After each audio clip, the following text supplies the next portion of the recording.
Good evening to Speed Gaming and all the Rando fans out there in the world. This is the White Witch Lyra, aka the Baroness of Team Vorpal. With me tonight is the wonderful volunteers Cyclone, Hangry Canuck on the tractor. We have quite a match tonight for you all. AliGerBrap and guda632. Both of these runners are 1 and 2, so a lot on the line tonight for both of them. How you doing tonight, Cyclone? I'm doing okay. Since I didn't get to do my intro, I will say we are coming to you from the International Broadcast Center at the top of the Sky Palace, and we are getting ready to run the racers through another 4-orb and Temple of Fever Visit Gauntlet here. Expecting some really fun shenanigans this evening.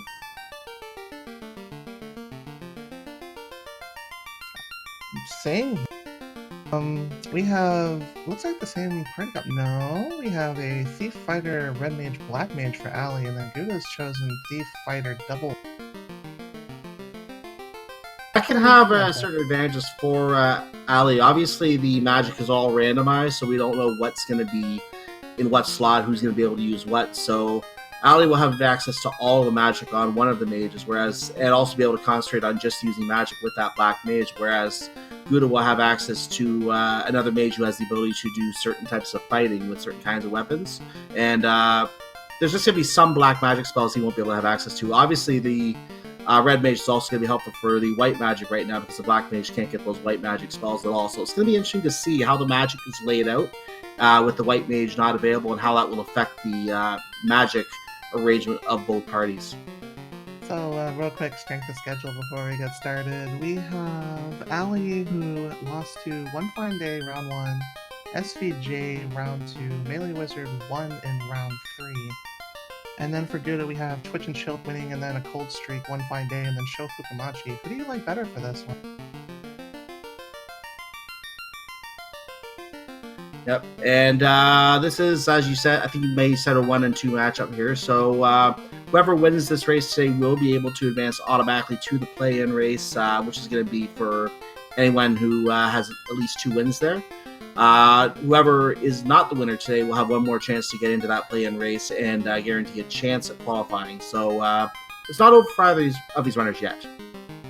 Yep, a lot to play for tonight, even though they're down right there in the 1-2. But anyways, here we go.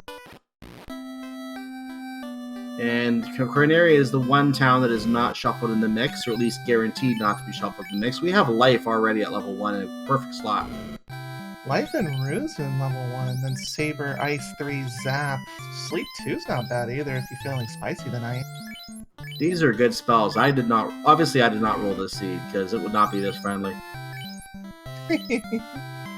Ali taking a little bit more to shop here. We're going to find out what's in the Corneria item rolls. Oh, we have the shop item already, the cube. 3.5, ultra cheap, required to access Sky Temple. That is quite a find for our runners. That's a really good find in the first shop. They don't have to look around all the other shops for it. They can just worry about finding their houses, tents, whatever else they need as they get some money. And what do the imps have today? Just some very weak attacks. That's perfectly fine considering what imps tend to have. Here we go, have wolves and a great wolf here. That was a ambush. The thief did not help with that ambush, unfortunately. We don't see any magic on the wolves, so at least they're not packing anything too dangerous, at least that we see so far. Maybe we just didn't get far enough in their encounter table here. So Ali just found a huge chest with 14k this early, and then some unrunnable zombies to compensate for the particular gains, as Gouda went straight to Garland. And Gouda goes to fight Garland, and 1 Ice 3 blasts, and he goes down, so that was elementary. What do the Royals have? The Herb, and the Crystal. We can take that straight to Matoya. We're getting a friendly start here. I wouldn't call this too friendly, because fetch quests are generally something you want to see later on, which you would not have to do them by then, so kind of scary for where the... I didn't make you off, sorry. No worries, Scimitar there, not much in the weapon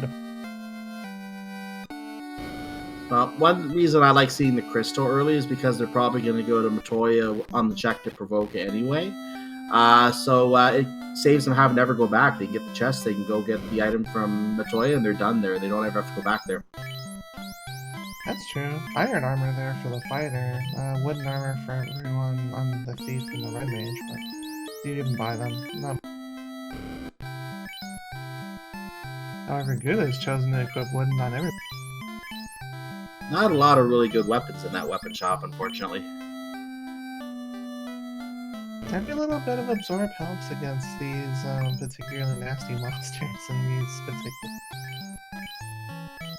So Ali buying his cube, I didn't notice, but I assumed that Guda did the same thing because both saw that. So that takes care of the vendor item. So actually, Guda, I don't believe actually picked up the chest with 14k in it, so didn't Oh. have the money for the cube. Also, no save items because houses were kind of expensive this year.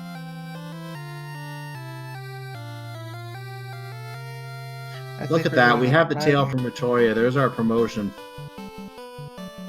We're going on a ride here, Cyclone. This is going to be quite interesting. This is already an interesting layout, yes. We already have Iguanas, the cousin of the Agamas.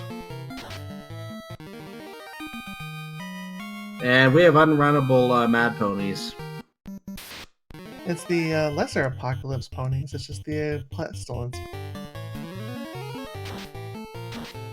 Oh, there are the wolves again. Are we going to see anything nasty from them this time? Yeah, just a miss or two. There's, yep, not really anything there. Snakes ran away too fast to see what's on. Oh, this is a good hodgepodge of creatures. I have a feeling we're getting lured into a false sense of security with how easy these particular monsters are. Yeah. How powerful or magic. They're not getting anything really nasty on anything yet. I'm calling it out. Ice Cave is going to be horrible. The thief goes down for Ali. Oh, good. Required Ice Cave for Flora. That's just going to be horrible today. So I'm calling it. Both thieves are down for both of our runners.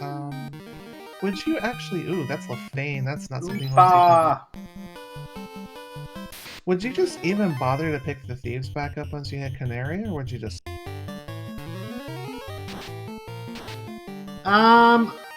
I would give him a few levels to at least help with possibly being able to escape some ambushes in some important places. But it really depends on runner preference. There are some runners who don't like the thief, but there are some who like the ambush protection that it provides, especially when you have an enemy that has a high ambush rate. Then it makes it more likely you can get away from those kinds of encounters. So, a question in chat from Polar324. Welcome tonight. Why do the runners have different HUD layouts or heads-up displays?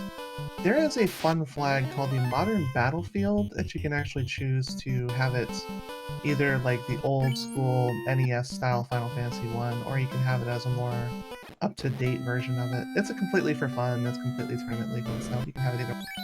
I thought it was built into the hack directly that was done. I didn't know that. Good to know.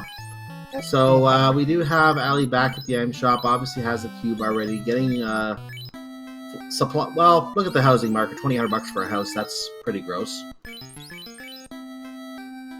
And we didn't see what was in the top two chests of Temple of Fiends, so all we knew about was the 14. That could be important too, because there are 2 loose items in chests somewhere in the world, and they could be in one of those. One of them could be in those chests at the top of Temple of Fiends. There's a light axe and a soft potion in Dwarf Cave. Hooray! Haven't quite seen the hooray check yet, but the good news is, as Guda completely bails on the rest of Dwarf Cave for now, the light axe is something that casts the spell Harm 2, which is a undead damaging spell. That is one of my favorite items for the lower... it damages undead, yeah. The lower tier for... anybody would be happy to see that in a mage staff and just immediately think Ice Cave is...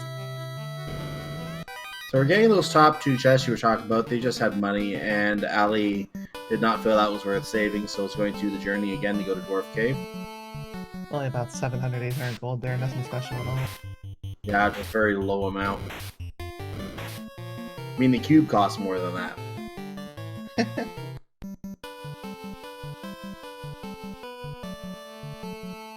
Well, Allie's gonna make the way over the Dwarf Cave by the looks of it. Guda is heading away from Marsh, goes down to original Elfland. We're gonna see what that town is in just. Ali getting his hooray items. Elfland was vanilla. I like vanilla Elflands. This is very, very easy compared to And the Fane that we saw. sorry, Oh, compared the to Prince is Awakened. We have a ruby.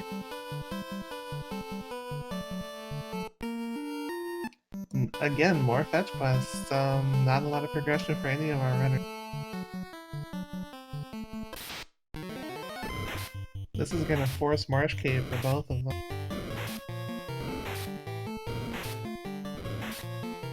So Ali is getting his wolf ambush and finally gets away. Guda is checking the shops right now. Finds these cabins, obviously a lot cheaper than houses. Better to stock up on those.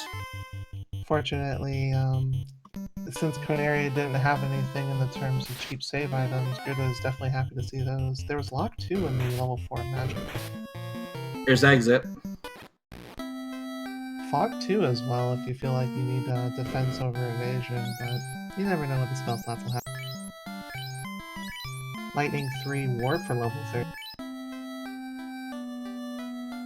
Oh, it's in level 3. Level 3 has Confusion, Warp. Warp's even better than Exit sometimes. So there you go. Warp Cure and Exit are 4 both available at level 3 and level 4. Oh, Cure 4 was second slot. Gonna be a little bit harder for red mages on the. But Warp, definitely a huge advantage for both. Warp is definitely going to be useful. Gold bracelets for 16k, that's really expensive for them.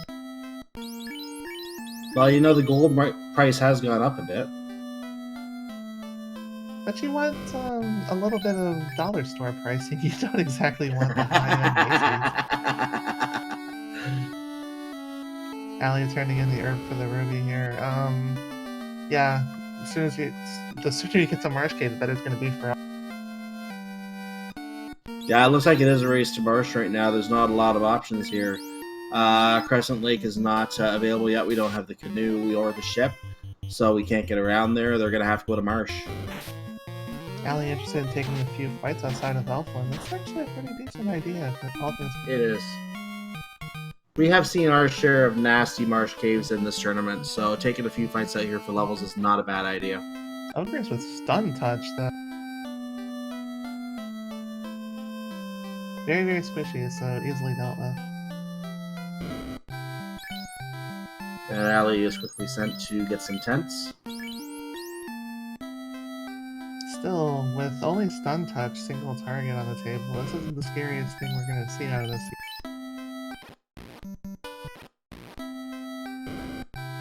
Ali does the exit town shortcut to get to the inn quicker. Both runners grinding up a little bit before Ali heads off. Looks like Ali is happy with his positioning and is heading over to Marsh Cave now. Guda right behind. Spiders doesn't look like they have much on them either. And Guda takes the lead on the... Actually, no, went back to Alpha. I take that back. Just going for a run. Doing some laps. Nothing wrong with that. Gotta get some exercise. It's important to keep yourself nice and fit if you're gonna save the world, right? Exactly. You gotta stay fit, gotta stay hydrated. So Ali is now in Marsh Cave, going to the upper segment of Marsh Cave. And there are a few chest items up here. We'll see if they are worth walking out with and trying to save. There are some shadows. That could ruin the trip. This will be a bit of a preview of Ice Cave as well. And they have frost, so we know Ice Cave is already going to be starting off horrible with those shadows. Oh man, this is gonna be quite an adventure for Marsh Cave. Good thing both runners picked up the light axe earlier. It's definitely gonna save some. It's worth noting again that this Marsh Cave is required. So if those shadows have frost at the very top of their turn order most of the time, oh boy. Oh boy, indeed, as Ali takes care of some random junk on the first.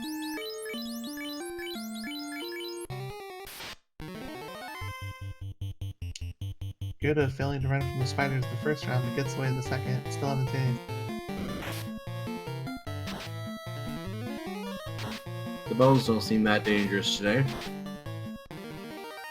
This is all too easy, as Darth Vader would.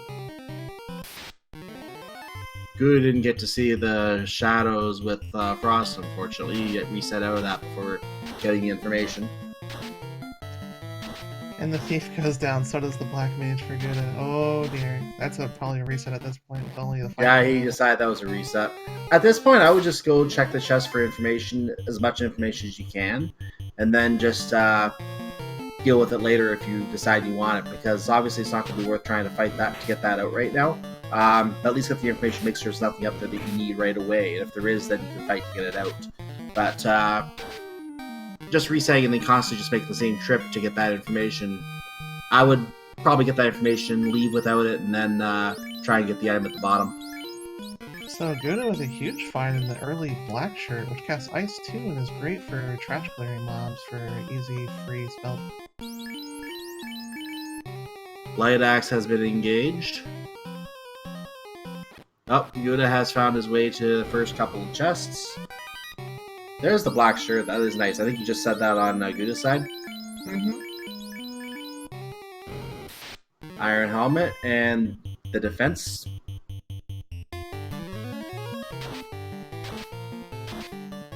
I think that's a defense sword, if I'm not mistaken, that Guda has. That is indeed the defense sword, one of the most powerful endgame items, as it were. There's about 5 swords in various difficulties between power, critical, accuracy, etc. All of them are completely capable of taking down chaos, and defense is definitely in that top 5, so strong find. And we won't even get into the argument between fans in chat of the Vorpal or Mazavu, and I'm sure those that will generate some discussion without question. But that defense sword might be worth leaving with and saving with. 100%. I wouldn't even bother to come back to that later on. I would just completely walk it out. And as long as it kills chaos, it doesn't matter what you... And let's hope you can get it out without taking another bad round of images. There's the unrunnable zombies again, this time mixed in with the...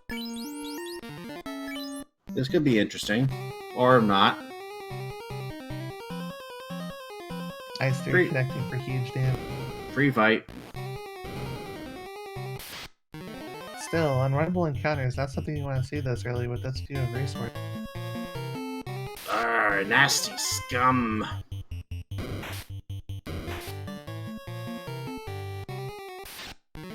I, Scumland, will knock you all down. The filthy scum. Anyway, we have some scorpions down here that Guda is taking on, and they have poison touch.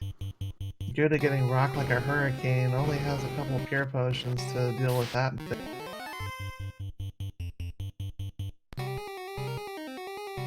And there's another 5-pack of undead.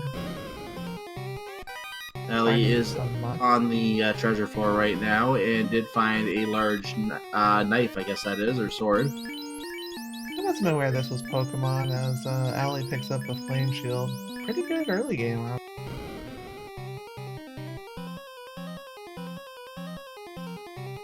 Come on, Bat, let's buy. Okay, incentive time. 2 wizards, what are they gonna do? Are they packing?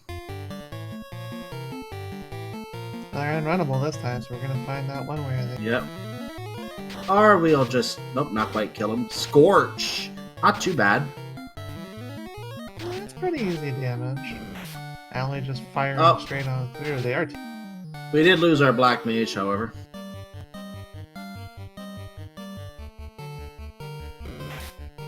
And we lost our thief. Well, we know that whatever's in here is required, because we can't move on without this, whatever this is. There it is. That's why it's required. And you know how we have on that exit and warp spell earlier? Let's put it to use. Only a couple charges of it, though. That's going to be a little bit rough on the...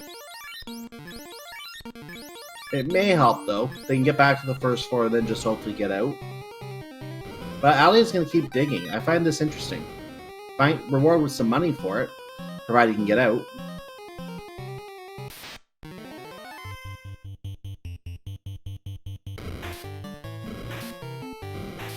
Good at having to actually reset back out of that since 3 wizards with just... Found the coral sword.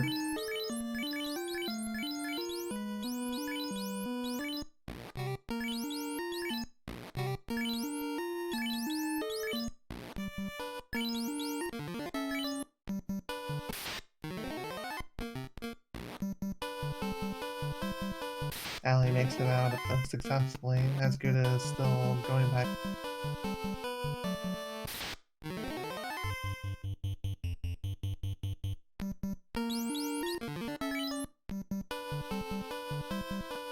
Every battle you can successfully run away from increases your chances of finishing the substitute.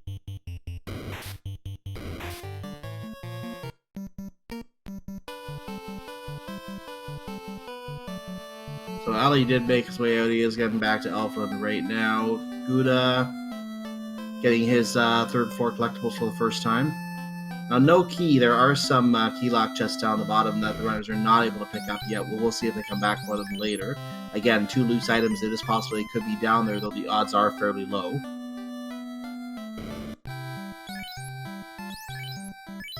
And here we go, we're gonna find out what we got from Wizards Round 2. And this time there's 4 Guda of getting them. a worse counter.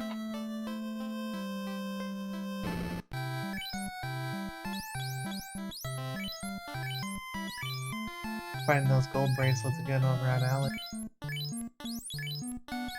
Now, the Wizards are not damaging him as much because he's higher leveled, I believe. So he's going to have better odds at getting out a bigger pack like this, fortunately for him.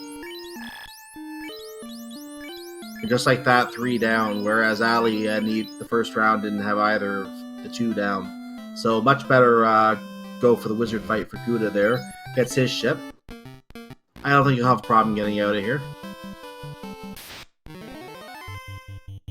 Finally get time 20 minutes later to sail the high seas, which is the theme of our tournament this particular. And with nothing else to really do here, we have to move over to the Malma location and see what's hiding over there, because that's the next town that we have available to us. That is true, you haven't found the canoe quite yet. Finding a coral sword, though, that's something that Ali didn't... Yeah, Ali did pick that up. Ah, I see. And just enjoy your stack of cabins.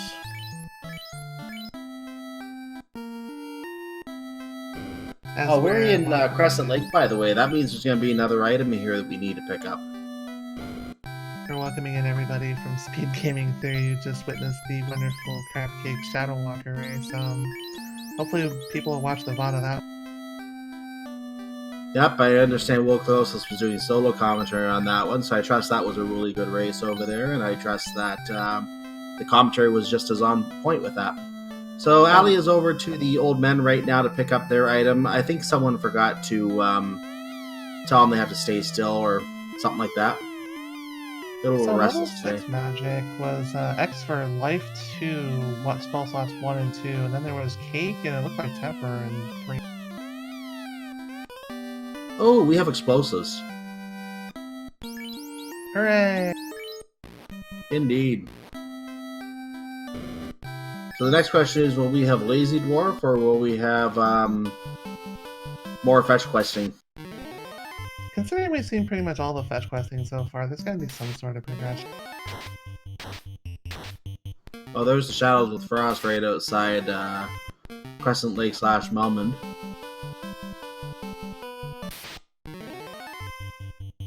Lord Hayati in the chat, Crescent Lake about to become Crescent Crater. It's a good thing those TNT weren't actually charged up, so we can potentially transmit those up. Yeah, fortunately only dwarfs know how to do that in this game, apparently.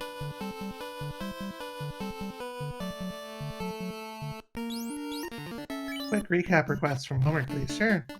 The king had the herb, the princess had the crystal, the TNT was on the stages, Matoya had the ruby, the elf prince had, well, Matoya would have had the herb because the elf prince had the ruby, and Marsh was in the ship for a potential. I thought the herb came from the king. Maybe I'm wrong. It all mixed it together one way or the other. Yeah, either way. Anyway, we are getting to see the Titans, and Ali had to reset out of a fight, so crunch, crunch, crunch. So sweet. To answer the question in the chat from First Strike, ever any matches where the requirements are 2 band classes? Not during the Swiss rounds. We may see a little bit higher difficulty matches later on once we get to... Titan's been fed, Titan's Trove, not checked yet, but it's potentially going back in there. Yeah, I probably will get that on the way back. Probably just wanted to get out and find out what's over here first, because this is most likely going to be some kind of required progression over here at Sarda. Now, it could also be up in the in other locations as well, like Palace of Ordeals might have our progression. Actually, I don't think you can dock a ship there, so maybe not. There's our loot, which is not progression, so it is definitely somewhere else. Pretty much the only play left here is to go check the on-rack area, potentially Crescent Lake. They can sail over the Crescent Lake area. They don't have their canoe yet, so they can't go to on-rack.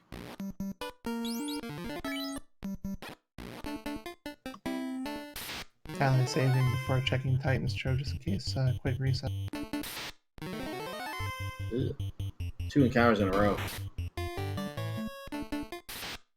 Okay, we get it. But the wolves just want to make friends with Ali. There's nothing wrong with it.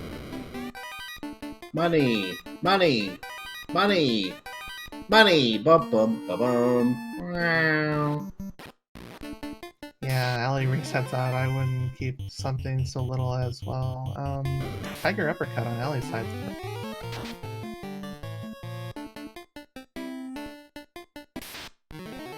Yeah, the encounters in here are awful today. There's so many of them. Just so many monsters. Ooh, that's a stun touch.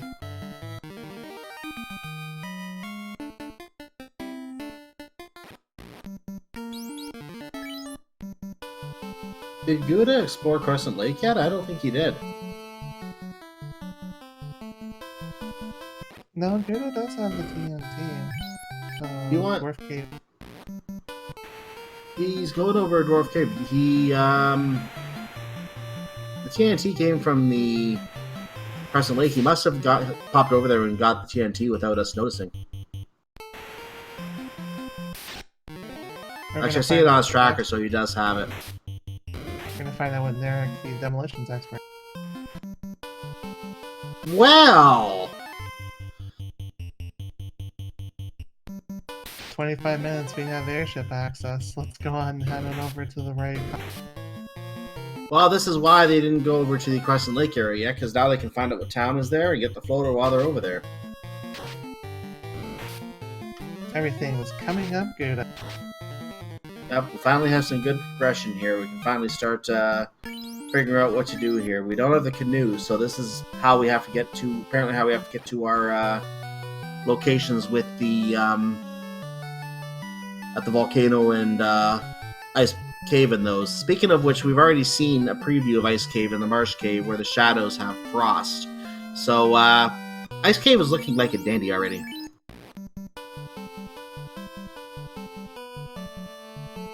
Yoda heading over immediately to the desert. I wouldn't waste any more time on the open seas if I could have.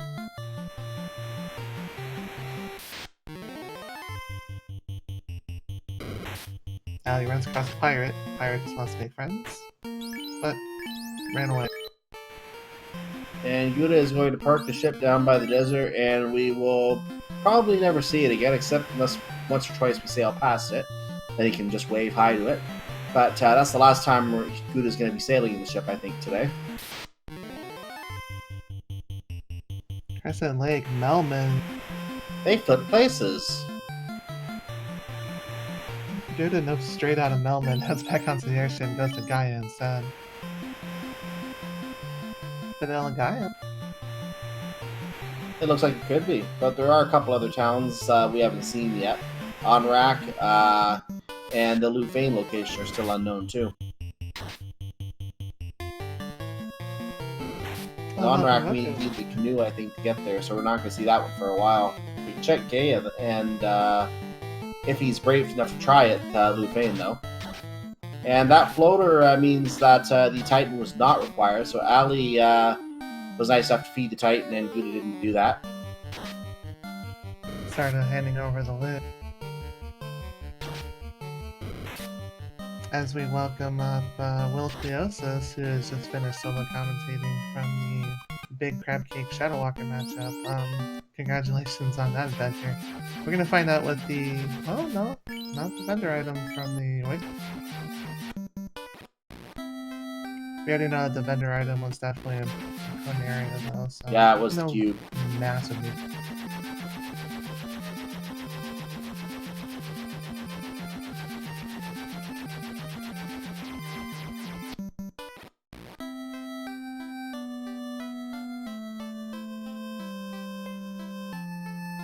Ali heading back to Conaria.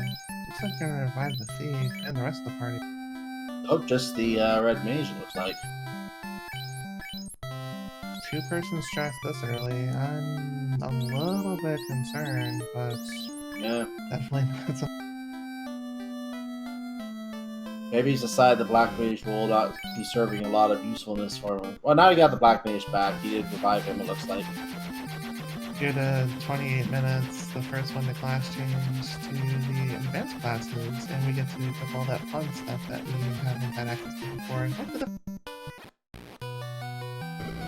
So promotion has been granted to Guda, who will now have access to more magic and more weapons. Thor Hammer on Ali's side, that's a really nice pickup too. Cast Thunder too, man. And Mr. Dragon, can you please move? We need to see what's in there. Excuse me, Mr. Dragon. Can you please move? Thank you. And tries to box him in.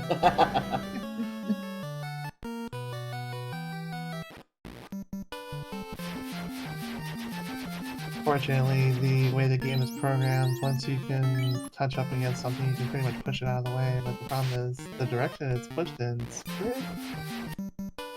The direction it's pushed in is random.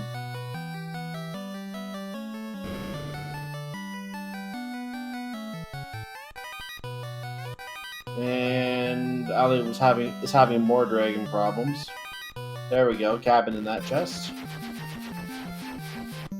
Completely outside of that one. And Ali's gonna go promote.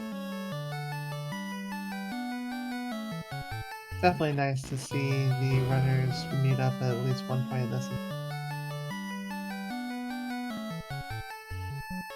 I have a feeling Ali will be following Guda over here in a moment because they're gonna both want to get the information as to what. Oh, we got a steak! Oh, it's gone now.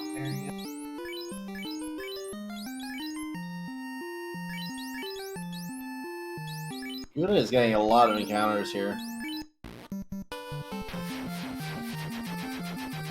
That wonderful RNG that we have for this particular one.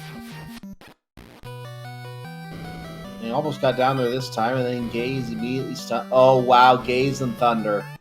Oh, that free walk-in, you got punished right. You got punished right at the town. This is not a free trip. Just a little bit of notes. The Zombies are not only out here in the overworld, they're also in the Temple Ordeals, which is incentivized, and that's actually a little bit of a rougher dungeon now. And Tyros have Flash. That's kind of... Yeah, I think it's just gonna get a little more interesting with that now too. We haven't seen a lot of these spells coming out of enemies very early, so we know that they're going to be somewhere, and that's one of the very few spells we've seen so far. The Feign actually provoke it. This is probably going to be a one-time trip for these particular runners. Yeah, I think it pretty much is going to be. Figure out your spells, get them on your team, and get out of there. Ali doing something most runners don't check, and that's the actual middle spell shops in Gaia. Only fire. So we just found a ribbon off of the pirates. That means that we're not going to be having the... Well, the other two ribbons are going to be in chests, basically. We know they're not going to count as the chest item, as one of our 2 random chest items. So there are still, again, 2 random chest items out there that have not been picked up yet. I have not seen the random items. So those are still in play as well. Those Ankylos look pretty cold as they take out Ben of it. Yeah, 2 kills. Ooh. And Super Noah is about... Well, Noah takes a knee. And now takes a nap. And that's a wipe. Thanks for the 2 bits, Sarnia. Much appreciated. Yes, Speed Gaming does appreciate all of the bits and all the donations that people do to keep us on the air, so that is very much appreciated by everyone involved here at Speed Gaming. There's Nuke level 2. Oh, that's a good spell at level 2. Also, Wall and Heal 2 at level 2 white, but probably not going to come back here. Ooh, we have a cat claw over here.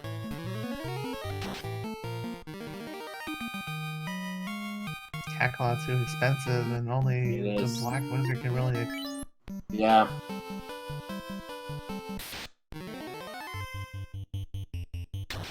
Fortunately, having class changed already, Gudo's in a great position to just go ahead and grab all those spells super early for that night, not having to come back.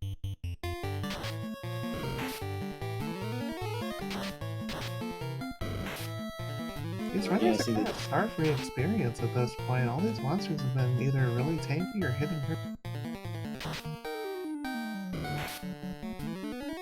Well, is Gouda gonna get out of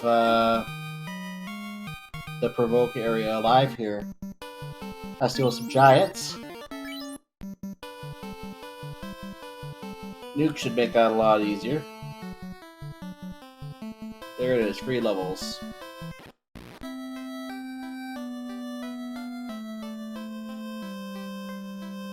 And Ali is about to get the good news about Nuke. But first, the heal and the wall. So, comment in the chat there. Waiting for a seed where all the items are random inside the shops. We do have flags for that in the randomizer. They're just not enabled for this particular.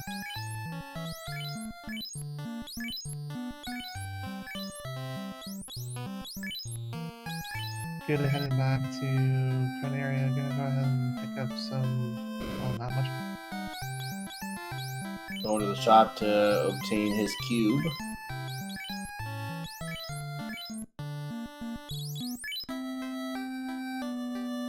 And also to obtain some life. Pretty smart strategy accessing life on our other cast. And Ali is going to take on a group of 9 very hungry pirates.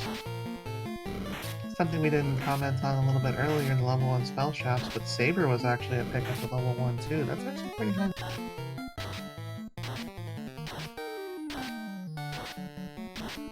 And Gouda is finally going to check out those final 2, well, all 3 chests. Finds the 14,000 bucks here and realizes he could have had his cube earlier. That's not too big of an error, actually. Not really an error, but just a slight inconvenience. Not much going on in the particular temple here.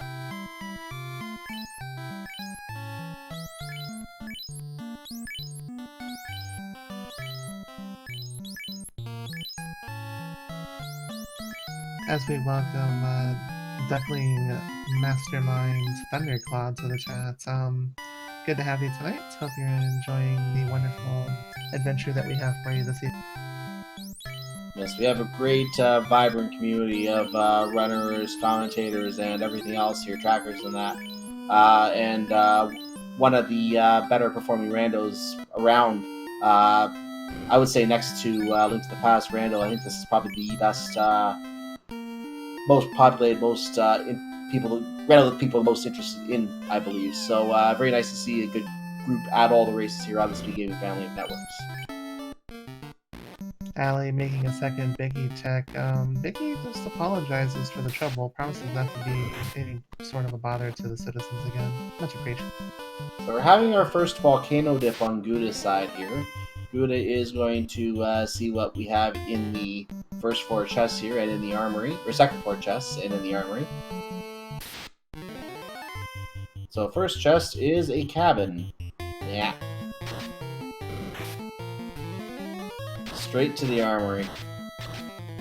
And takes the trap tile with the fire. Might have done that just to get information, or may have forgotten that it's a fire. A fire in a volcano? Yeah. Not really too much of interest so far. There's a house, silver helmet, ice shield. That's a decent item. Vorpal has been found in the armory, fittingly. So the Vorpal defense sword, Guda has to be pretty excited about.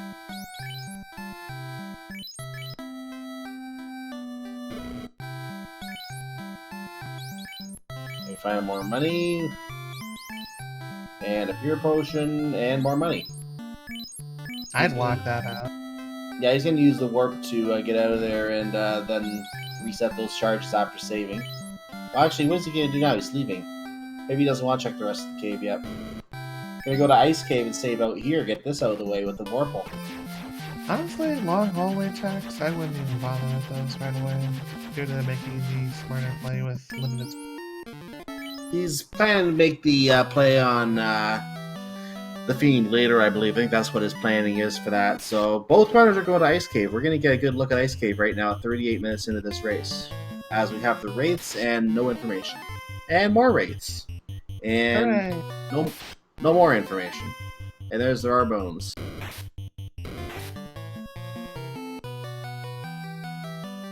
There's the undead party pack for Guda. Heal 2. Interesting. There's another glare for adventure. The Geists have glare. Or Geist, however you say that. Lobby's having slow. That's kind of irritating when you run into large groups of them, because all of them can potentially just ruin your wonderful frame.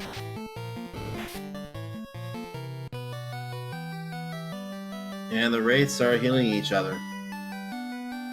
This is quite a slow formation that we've gotten ourselves involved. So it's a good thing the wraiths are runnable, or that would be very annoying. A little bit of a veteran move here from Ali. Gonna go ahead and use the warp stress to jump up and not have to worry about diving down another floor. Finds the bottle inside the ice. Yeah, we have a bottle. We have not seen Gaia yet, so could be Vanilla Gaia today. It was Vanilla Gaia. Oh, it was confirmed? Okay. Also, we found the dragon sword over on Ali's side. We can officially summon the rope. Beep. Yes. Master. It's time to conquer Earth after 10,000 years. We're free. Your wish is my command. Finding the frost dragons inside of Ice Cave.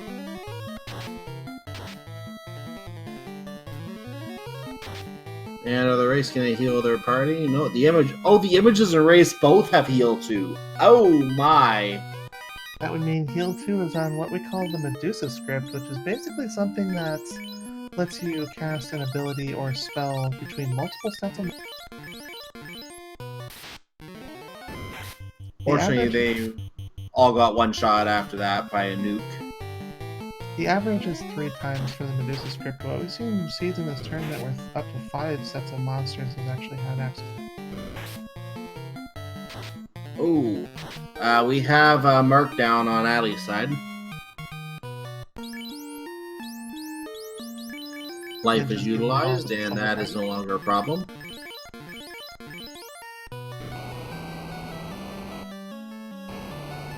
Possibly going to see the wonderful 6 chests down there in the lower left.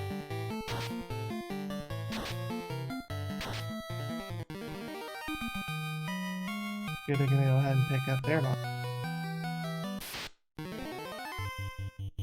By the way, the Dragon Sword was in those chests as well. I don't know if either of us called that out. Oh yeah, that's how we summon the robot. Ah, yes, okay.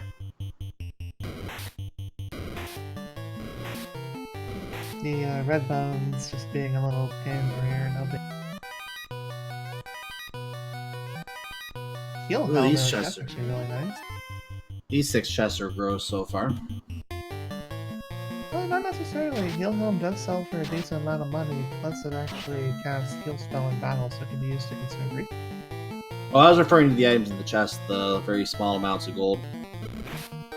Ooh, the Spectres have cremate. Down goes both the ninja Oh. and one of the red.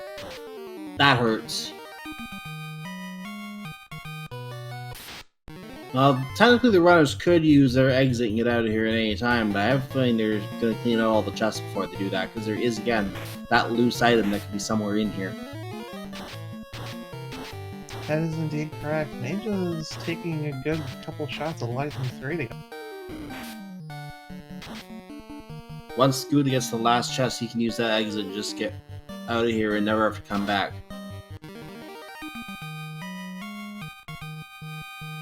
So we found a groupede. And Ali finds some Frosties, and Guda finds some other Frosties. The Frost Wolves have sleep. It's a little bit of a speed bump right there. It turns out ice cream does put you.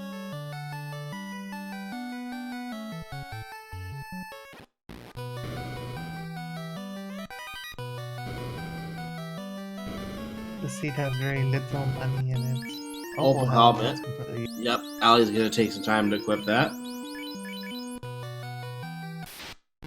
Well, later on, it'll be changed out for the ribbon for sure.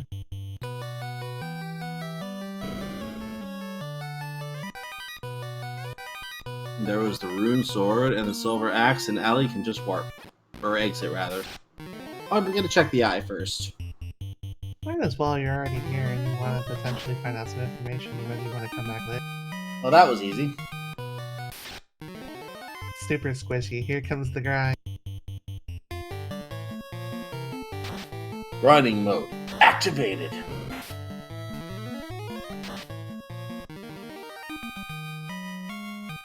I like this decision actually taking care of that while we're in.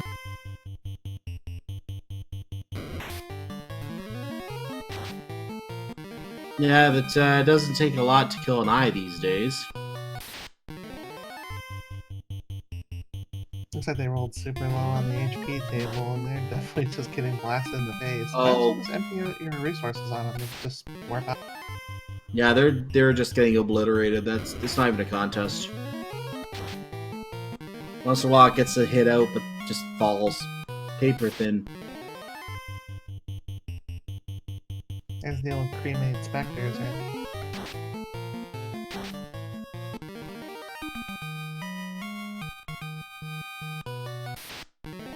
We'll see if Guda actually checks the eye grind just to see if there's decent XP there, which we definitely know. He's not falling in, he's not checking the eye grind. Might be interested in doing it later on in the volcano, or even potentially something like Mirage Tower or Ordeals. Plenty of XP tile grinds in Epic. Ali has done his grind. Guda is apparently on his way out as well.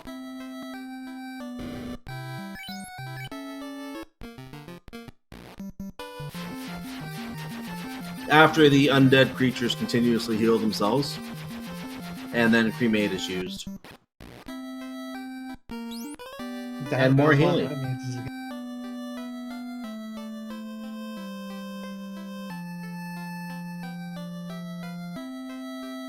These undeads have to be one of the most annoying encounters today because they come in large packs, and when they start using spells to heal themselves or anything that affects their party, that's 9 animations you have to go through for each attack. That's a lot of time in one fight. It was definitely the slow cave for our runners to. Indeed.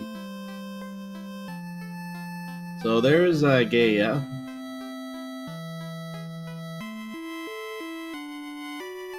Find out what our progression is right here. What is it? That was what you're gonna go with? This seed loving to torture our runners today. I don't think the canoe could have been anywhere else except in a loose chest somewhere in fire. So that was the only other possibility at this point. So it kind of made sense that was what the progression was going to be. Definitely happy it was there, not somewhere else later on, because Ordeals is incentivized, therefore the canoe would be. Yeah, if it was above carrying the volcano, that would not have been fun. Not much in the way of level 7 spell now.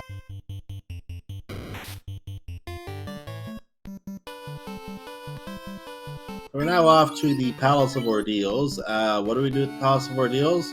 We prove that we deserve the promotion we've already received. And we also try to find something useful. Don't forget, as we mentioned earlier, those wonderful zombies are in here, actually, so this could be really interesting. Zomble. Hopefully it won't turn this run into a giant load of bull for our adventurers.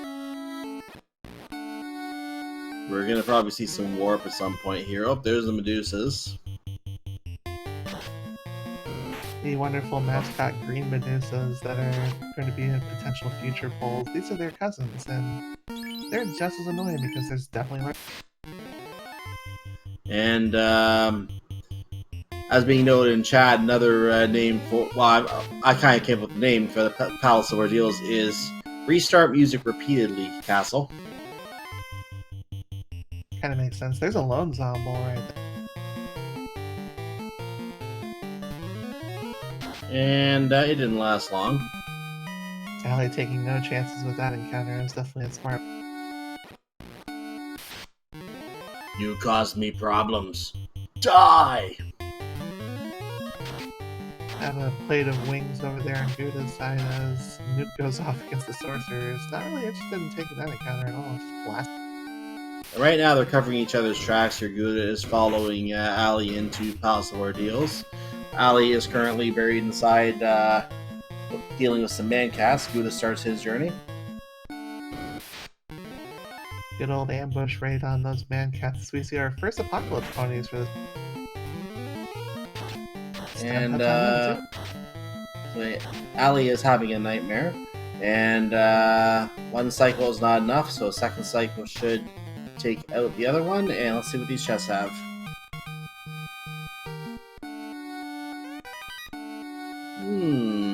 Nothing on what we're looking for. These aren't the chests we're looking for, apparently.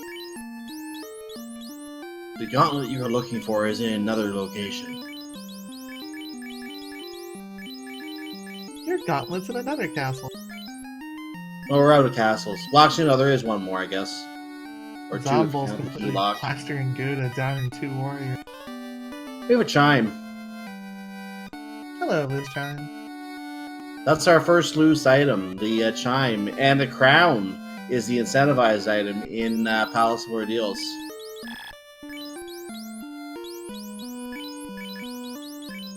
Let's see what these zombie dragons have on them. So now we have some progression here. We can go to, if we want to, we can go check out the chest heaven that is located over in Mirage Tower, or we can go to Astos, the good king. He lost his crown, and he must have been through the Palace of Ordeals to plant it for our runners to test their courage, to go get it for him so that he could get his crown back from these wonderful, wonderful light warriors after they picked it up and proved that they deserve to be servants of the king, who I'm sure the king will appreciate it. We have a wonderful Tyro, our friend here. Unfortunately, not going to be a friend from... Steak. Microwave steak is pretty awful, though, I'm not going to lie. Yeah, I think it's good for hamburgers, though, so maybe it's a hamburger version. Chat calling for steak, I'm calling for friends. I think I'm in the minority on this. Steak. Let them eat steak. And we have a slabs, which is going to go to the good doctor in Malmund. It was Astos all along. Oh no! Who knew this was gonna happen? Very tanky Astos, too. Actually surviving the first wave. Astos is actually a minor threat today. Stun But- touch actually lands on the spell cast for Ali there. Down goes Astos.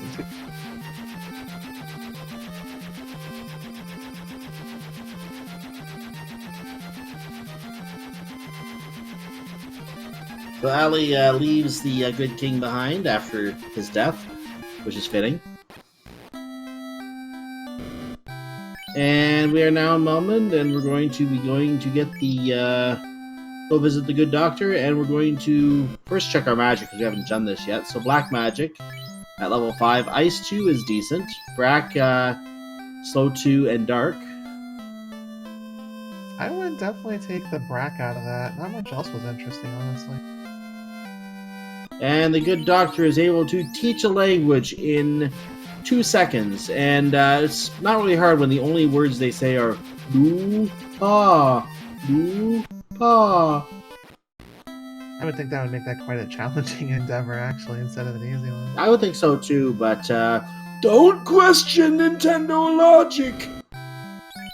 Also, stay away from the summoner, as Ali actually skips the white magic shop in Melman's. I don't believe we saw that earlier, so might not be much in there. Ali did not check the white magic. You only checked the black magic, I think. The Fane giving us the Oxy.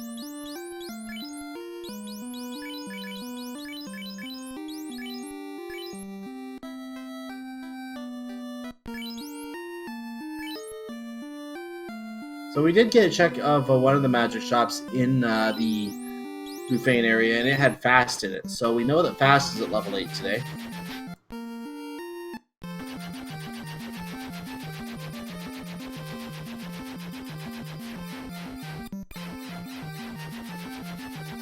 Good, actually heading on back to the airship. Mission accomplished on it.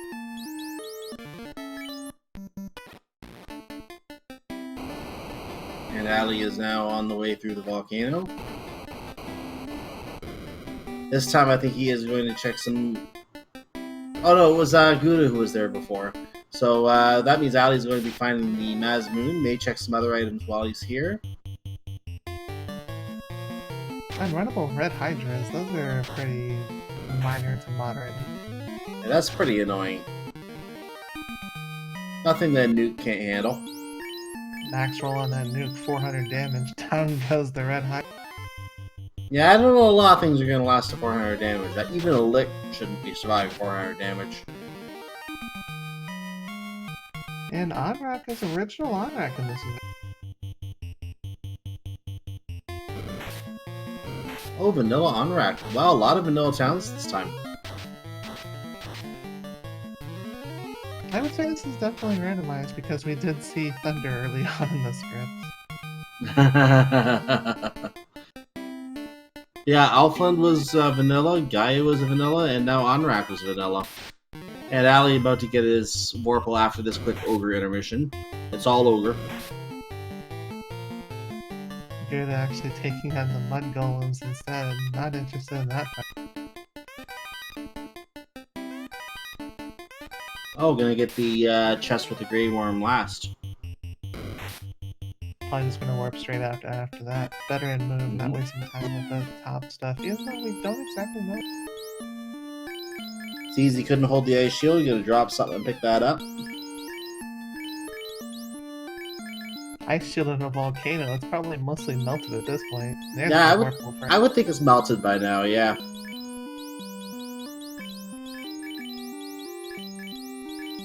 And Noah is the lucky recipient of the Warple.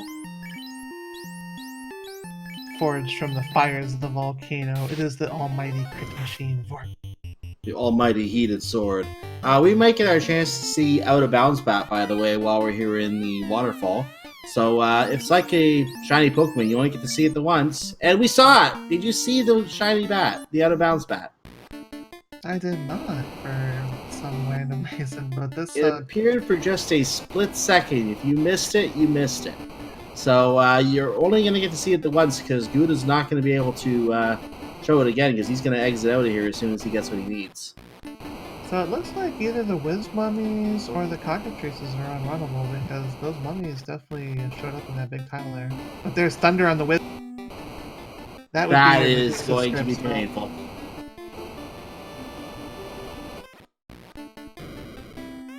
So Zombles and Whiz Mummies with Thunder. There's our key. We picked up our mage staff here. Katana.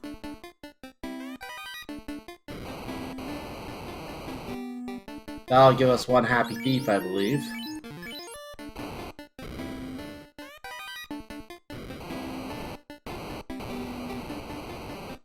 Ali doing a full clear of the particular armory.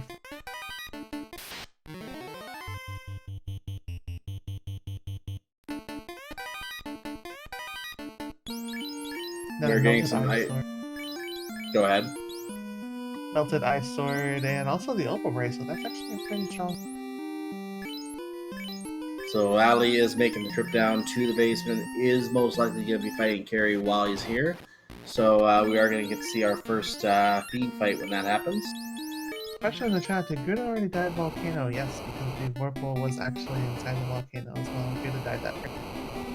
Yeah, as well as both the ice shield and the ice sword. I don't understand how they would still be actual items at this point rather than just a load of water.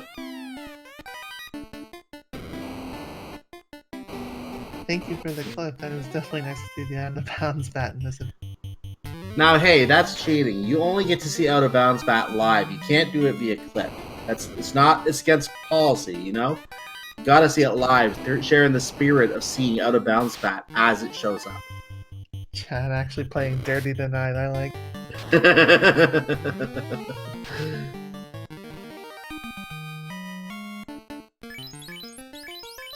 There's the slab for Master.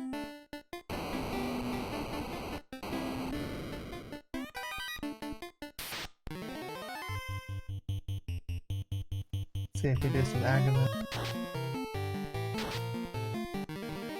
Are we going to see an Agama grind? We already saw an eye grind, so probably not an Agama grind. As a saber, and well, there's another Agama at the trap tile. I think Ali's going to take a couple levels here, but this is time to get your Agama facts out.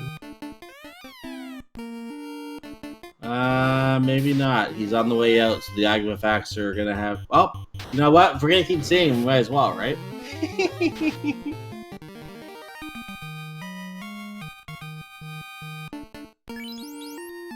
Guda with the key actually exits out of the Northwest Castle there. Finds the Excalibur inside Northwest Castle key lock.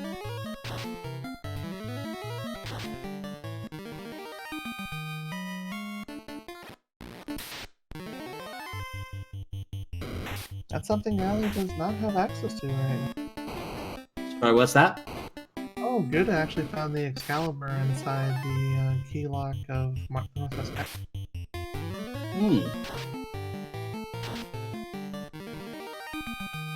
Something I doubt Ali would even find at this point.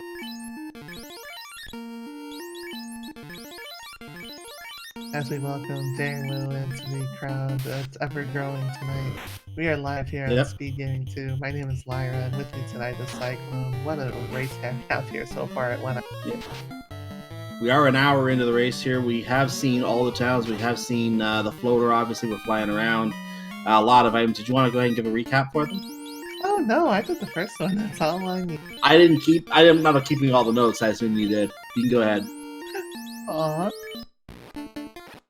I'll do my best then, but I'm certain that they mixed up a little bit here. King had the herb, Princess had the crystal, the sages had the TNT, Astos had the slab, the prince had the ruby, Sarda had the loot, the robot had the key, the little Fane wonderful toga party had the oxyale, and Narek had something, but I don't remember what it was. Sorry? The vendor had the cube, the Marsh had the ship, Ordeals had the crown.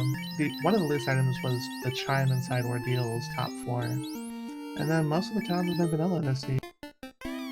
That's right. Alfland, Gaia, and what was the other one? There was a third one that was vanilla. I can't remember. Onrak. Onrak was vanilla. Those 3 towns were vanilla in this seed. Gaia and Melmond, Crescent Lake and Melmond, I believe, switched positions. Then Lufane and Provoke switched positions. Chat keeping us on our toes as we keep our runners on the edge of their seats for this particular high-profile matchup.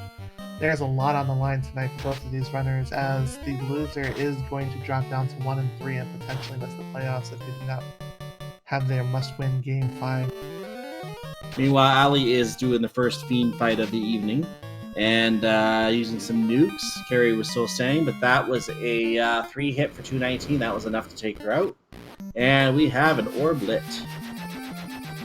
1 hour, 2 minutes, first orb lit. Very nice.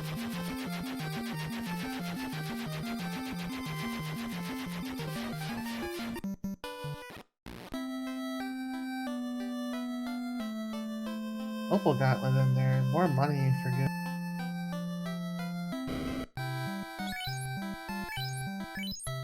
Level 8 fast. We're not seeing that tonight. And Guda gives us the Hooray Dwarf just because. Hey. No matter how bad the seed, all you gotta do is talk to the dwarf and remember it can't all be bad. He's always happy.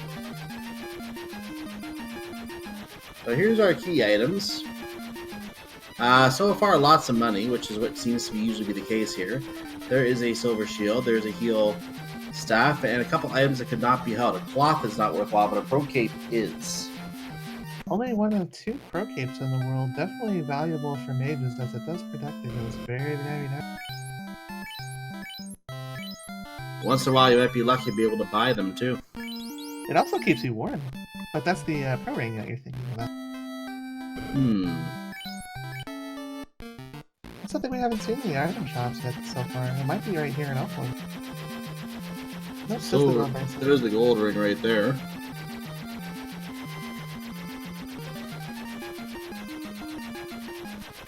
Judah definitely having the money to actually upgrade armor at this point. Definitely the smart. Yes, please invest in gold bracelets.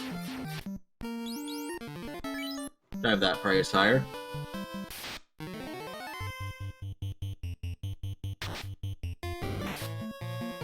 And the 2 adventurers over on Ali's side, as Ali's going up to new area. Maybe a little bit costly on the revival, but obviously has life, so should probably use that instead if he wants to. Looks like the 2-man strat may be intentional.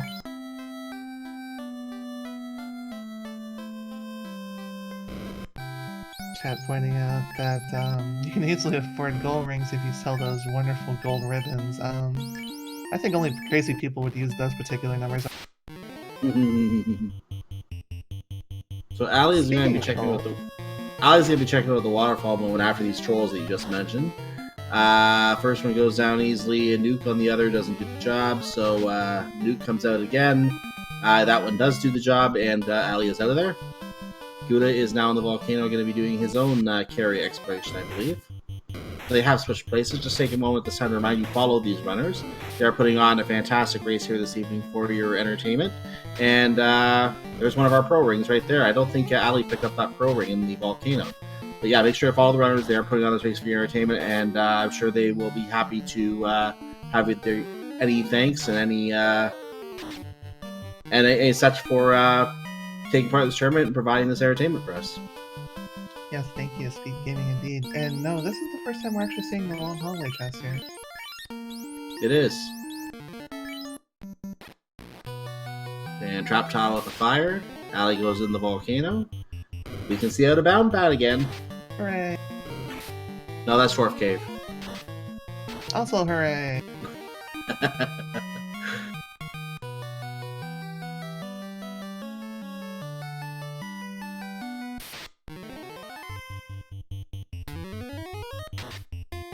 Red Hydra goes down, Mud Golem goes down. Lally Ho in the chat. Much appreciated. There's the Aegis Shield. That's something else. That is something of interest. Aegis Shield protecting against the ever-crippling condition of stone. And another fire trap tile, which will be followed by an item pickup from 2 chests. Ice sword, another ice sword. How are all these ice items surviving in the volcano? You caught me on that one, but we did find a dragon armor for good.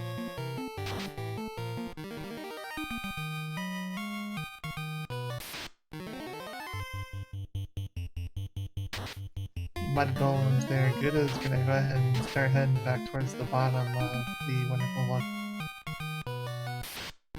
So look for out of bounds bat one more time on Ali's side. We may get to see it again. Right after this mud golem mission.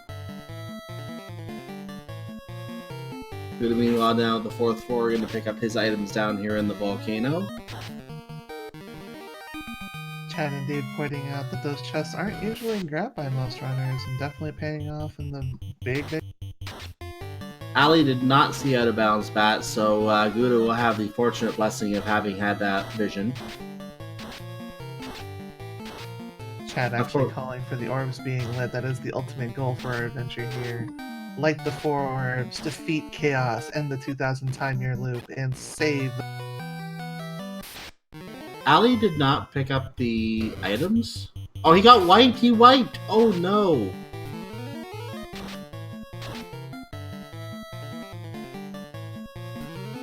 It was those pesky whiz mummies with thunder. Yeah, the Thunder Whiz Mummies. That was a bad trap tile. 4 of them on that trap tile. That will do it. Got rid of all but 2 of them, but unfortunately it only takes 1 to completely blast you at low age. Hey, we have more Agama. Get your Agama checks and facts in the chat.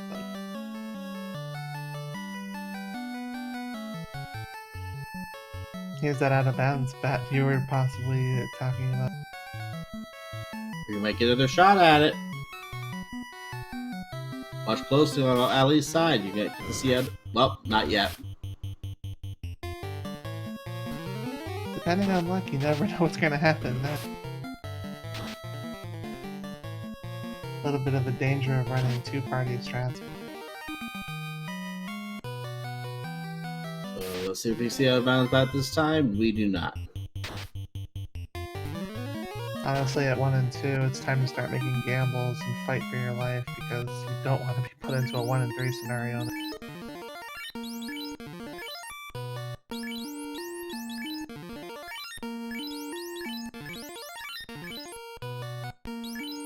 Ali taking a moment to heal before running across that really crazy trap tile with all those whiz mummies. Yeah, I wonder. Oh, we got 5 of them. Oh, ouch, ouch. Please run. Please run. Nuka's not going to do it. It did take 2 out, but it's not going to do enough. He's still standing There's up. more There's thunder. He is surviving so far. The light axe took care of 1 more. We have 2 left. Need a good turn order here. 1 is down. Nuke is out. That should do it.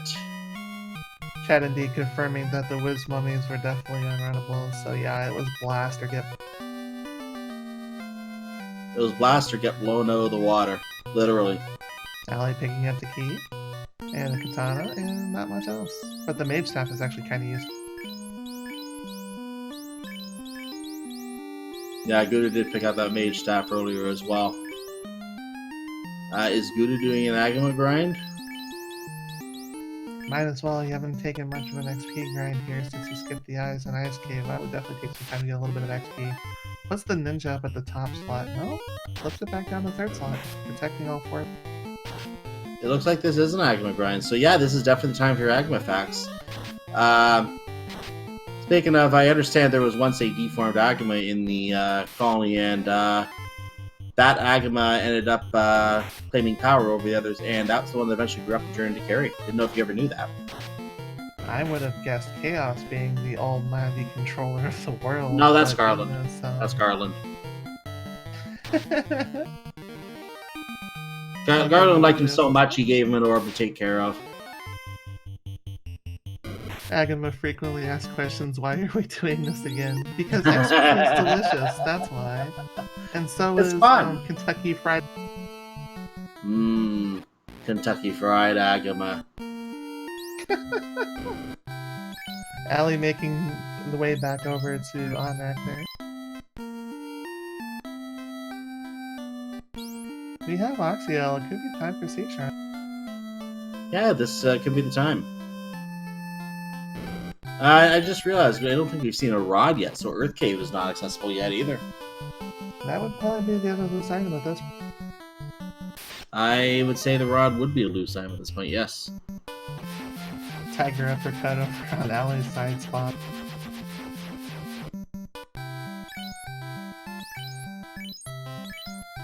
But that would make the experience points delicious, wouldn't it?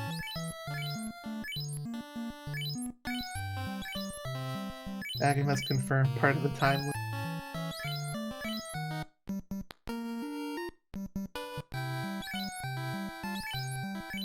Ali doing some shopping here. Gonna go ahead and load up on that delicious. Playing a little bit loose there with that ninja though. Not much in the way of healing right.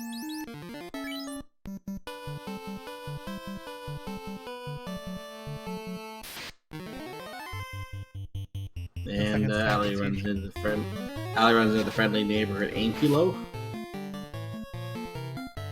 Oh, did I say friendly?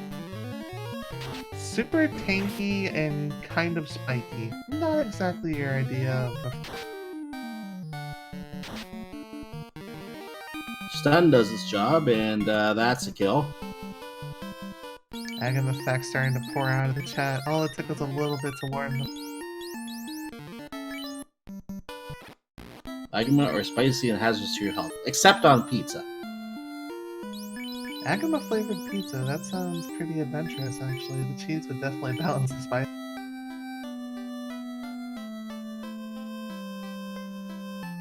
Ali heading into the sea shrine now. Now will we see mermaids or will we see a straight shot to Kraken here?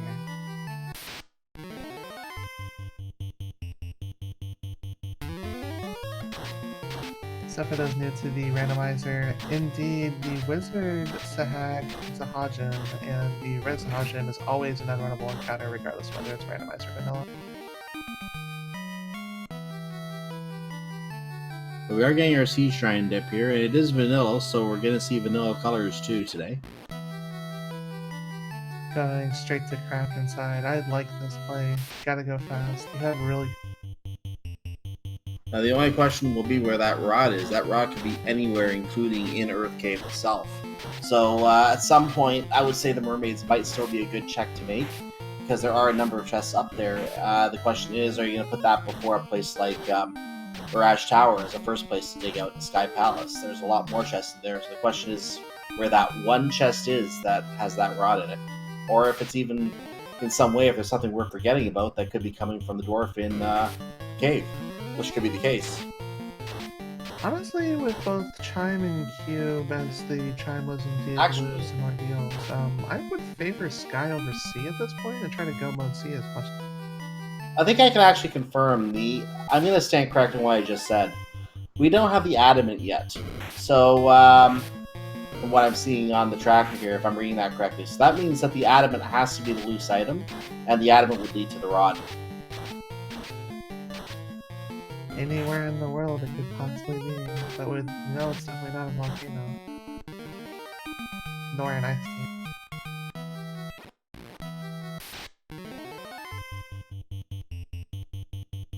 cave. We know wherever that is, it's going to be a fetch quest for the rod. So, who wants the Adamant to be behind the speed bump?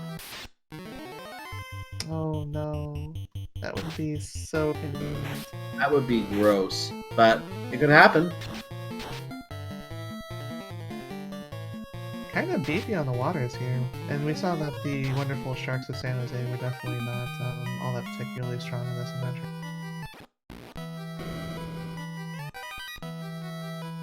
There's a copper bracelet. Blah. Wizard staff, that's good.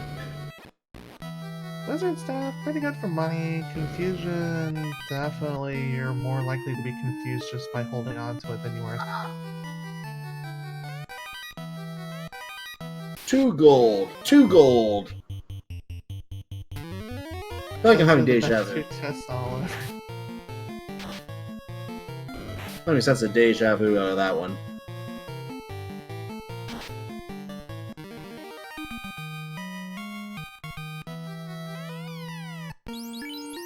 Oh, there's another ribbon for Ali there.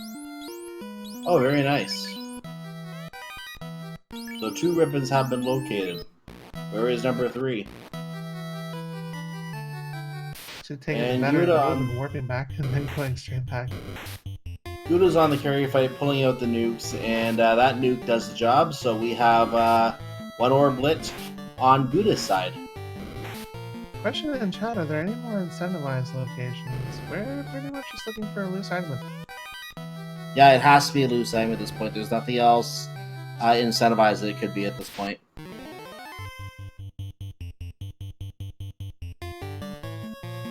Agam effect still coming out in chat. Yeah, they haven't stopped. What have we done to this chat? It's like... It's the meme has evolved. It's a life of its own now. So it's evolved from Agama into Charizard. God. Okay, I being a Pokemon person, I cannot approve of that.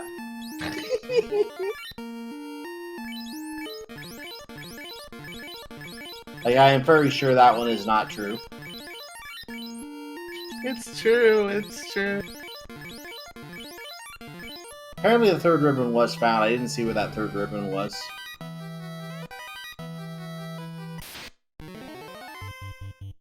By the way, here's our speed bump times 5 in Mirage Tower that Guda is now going through. And we have a cabin, some money, and some other things. Another heal helmet, very nice. And a low magic seed like this for particular healing items. You might actually see a little bit of that coming out, even though it takes up quite a bit of time. We have a Pro Cape, by the way, in the Sea Shrine. We're finding a lot of items, and we have to go in the menu a lot to drop those other items to get them. So that's a little bit of an inconvenience. So both Pro Capes, all 3 ribbons, the Opal Bracelet. Ali is loaded for gear. Tosses the black shirt of all things. Oh, never mind, just moved it up. And there's another Sea Troll.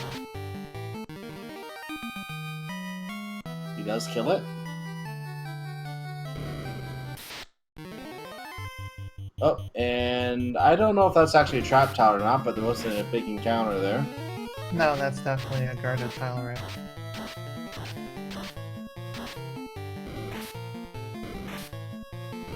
Seafood party pack unrunnable in this adventure. That's going to make Waterfall and Temple of Fiends revisited. Very interesting. It'll be very interesting, yes. Because this is the kind of group you're going to find in Temple of Fiends Revisited. And the Thor hammer is used to mighty effect. And Ice 3 finishes it off. Hooray! That's the dwarfs. That's the dwarfs. The dwarves are everywhere in this. Ali finding the cash staff, that's a little bit of a wasted trip, but hey, it's all.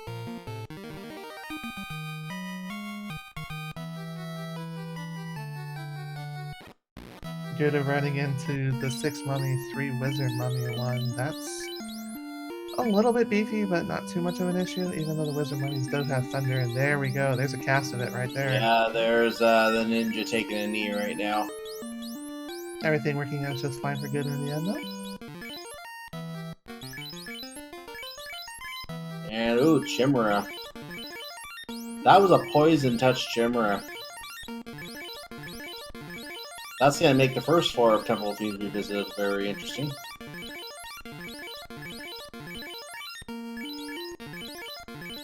Ah, beautiful music fills the air for Ali.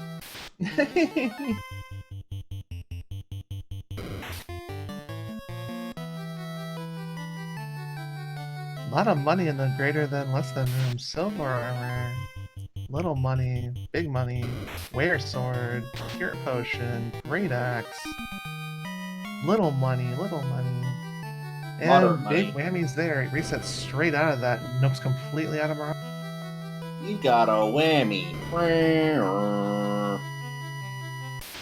And tries to land on top of the house. That'll scratch the paint job a little bit.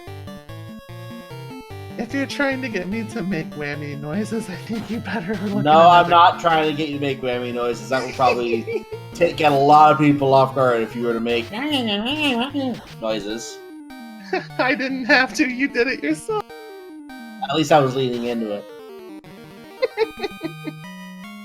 And that wasn't random noise. That was just a sample. Now, good news for our runners beyond the voice of the whammies. Ali is actually right below.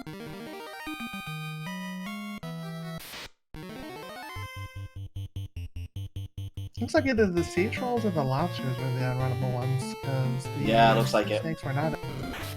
The snakes were just conveniently along for the opportunity to feast on what was left over. Guda making a small shopping trip goes and heads straight back into Morocco. So Ali is now at the back of the Sea Shrine. Being at the back of the Sea Shrine can only mean one thing. Prepare the party. Get everyone healed up, get everyone in tip-top shape, and then once that is done... Release the Kraken! Well, I was going to wait for him to talk to it. Release the Kraken! Nuke Has goes to have the for effect. 296. That was a big one. Ooh, Kraken swings super hard. Down goes the Black Wizard. Big nuke shot. Little attack from the 101 And critical hit. that was a 131. I didn't see what that one was. That was 13 8 hits is damage. what that was. Bane! Bane strats! Down goes Kraken.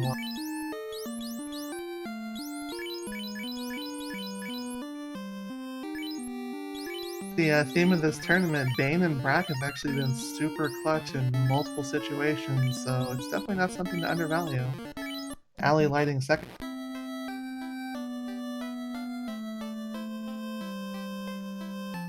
Yeah, that Black Wizard fell very quickly to Kraken, but Kraken did not survive the Bane strats, popularized by many and used by few, but is working very well in this tournament for those few. Great news for our wonderful 100% completionists in the crowd. This is a mermaid check. So for those wondering, I'm not going to try and do a full recap because I don't remember every single item myself. I do know that the loot was in over at Sarda, and that's needed to get through Temple of Fiends Revisited. But other than that, the two things that we are missing the adamant, which we have concluded at this point has to be loose in a chest. That adamant is going to go over to our friendly dwarf in Dwarf Cave, and that will give us our rod to get to the back of Earth Cave. Right now, the absolute nightmare scenario is having to dip into the first 3 floors of Earth Cave, especially the 3rd floor. Looking for that adamant just to go ahead and get into, or get that back to the Dwarf Cave.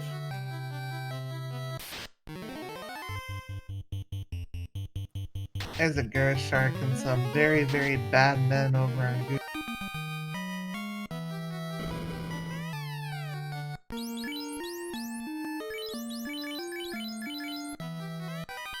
What was that? Ooh, the power bonk for Ali. Very, very nice over on Mermaid.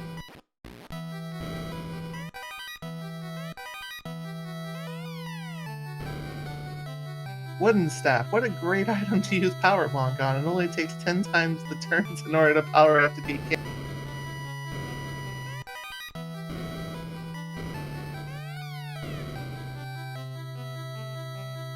So, Ali not remembering which rooms have chests, which ones don't. There's another katana. And a very nominal amount of gold. Opal armor Ooh, there. that you're gonna get. Definitely an upgrade from the steel armor.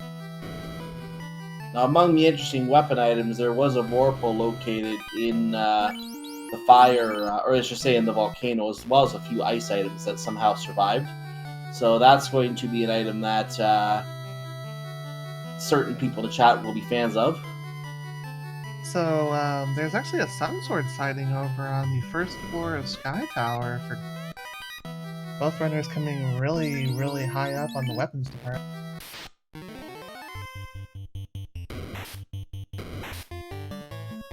They're getting a group of sea snakes right now on Ali's side, but he ran away from those. Mermaids have not really had that much of interest here from what I could see. We definitely did not find our loose adamant. Right now, if we do find the adamant, that would be effectively go mode for Ali, because he can just get that over to the dwarf, and then do whatever he wants to for the Fiends. But he's trying to find that adamant. So yeah, actually, I think the Mermaid dive was completely good because turning out the Power Gauntlets when you only have access to, say, the Vorpal Defense Sword, you don't have access to Maza on Ali's side. Well, the power gauntlet was upgraded. That is a good find.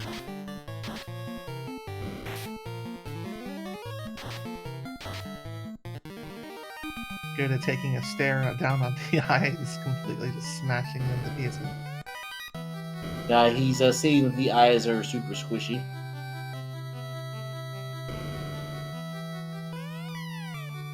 And a very useful wooden staff located up here at Sky Palace. How do you find a house inside of a chest? It's hard to say. Trance Medusa! Trance on the green Medusas! Oh no! Hypnotic pattern has been discovered. Fortunately, you can level to where you can actually resist it a lot of the time, but still, that's not something you want to see on such a high-density mob. We could be having another awful Temple of Fiends revisited if that trance hits a lot inside there. That could be very, very bad. Ladies and gentlemen, children, Rando fans around the world, we have ourselves a rave party. Yeah, that officially makes it a race, and we're not even at Temple of Fiends revisited yet.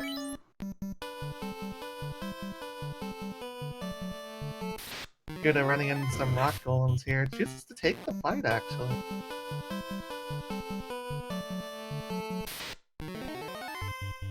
There's the loose adamant, right there on the second floor of Sky.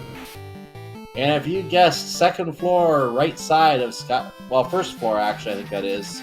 Right side of Sky Palace. Ding, ding, ding! You got the big bucks! No, it's definitely the second floor because it's the star room. Oh, was that second floor? Sorry, it is second floor. Mordenkainen's magnificent in action. At least someone else understands the D&D references of this game. So, will Kuda keep opening chests is a question that I have to ask. He has... he's skipping the rest of the chests here. He knows he has what he needs. He's on his way to face Tiamat. But he's going to go through one more floor before he gets there. And then there is something we need you to do, chat. If you want to see everyone's favorite friendly robot, then you have to get a certain icon in the chat. That plus RNG or any other kind of begging emote you want to use. And we can see everyone's favorite robot chicken. We saw the dragon sword already, therefore the robot must be summoned. It is destiny. It is destiny for the robot chicken to appear. Please present the robot chicken. I summon the mighty one. Vampires having dark, that's a little bit of a light show. Bit of a waste on them, to be honest with you. The robot has been summoned. I have been summoned. Beginning battle process. I did mention every time you pick up the dragon sword in a rando seed, you do see the robot at least once. The premonition has come true. This has happened again. The nukes are being used. We need to see what Warmack has. I didn't see anything on the first attack. So Warmack is runnable. That's definitely something. Oh, that was a quick termination. That actually could be good for good if he finds another one. That's good experience. 12,000 experience for our adventurers. Definitely actually worth it. That's a very quick kill with the nukes. Chat calling for no less than 4 Warmacks. Oh. Well, we've had 3 in one race already. Here's the Naokos. Or as some call them, Nachos. So the nachos actually make you step in a giant pool of melted cheese. That's why you can't run.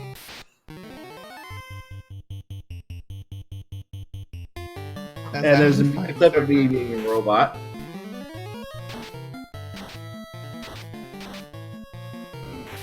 It's a very, very slow bridge of tests, all covered in nacho cheese in it. Chat saying nobody can resist the nacho platter. I tend to agree here. The airs have damage poison though, that's kind of scary. I think what's scarier is the fact that Ali is actually going into the greater than less room where there's going to be slowly just... Now, Ali is quickly catching up in this Mirage Tower. By the time he gets over to Sea Shrine, Ali will probably have his adamant, and will pretty much be in go mode himself. So it will probably be Ali first to Temple of Fiends. At this point, I would say probably by at least 3-4 minutes or so. That's just an estimate. But we do know that the green Medusas are really annoying today. So we, with their trance and stun off of that.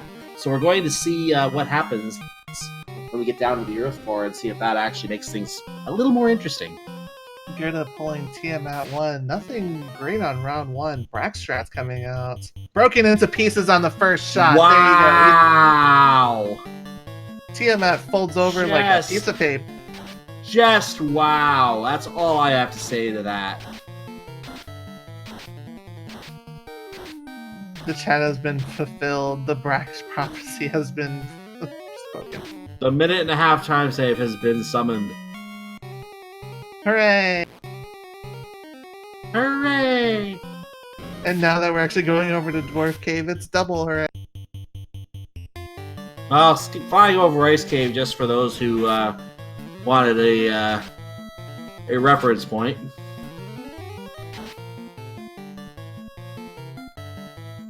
Time to get our rod from the adamant. There it is.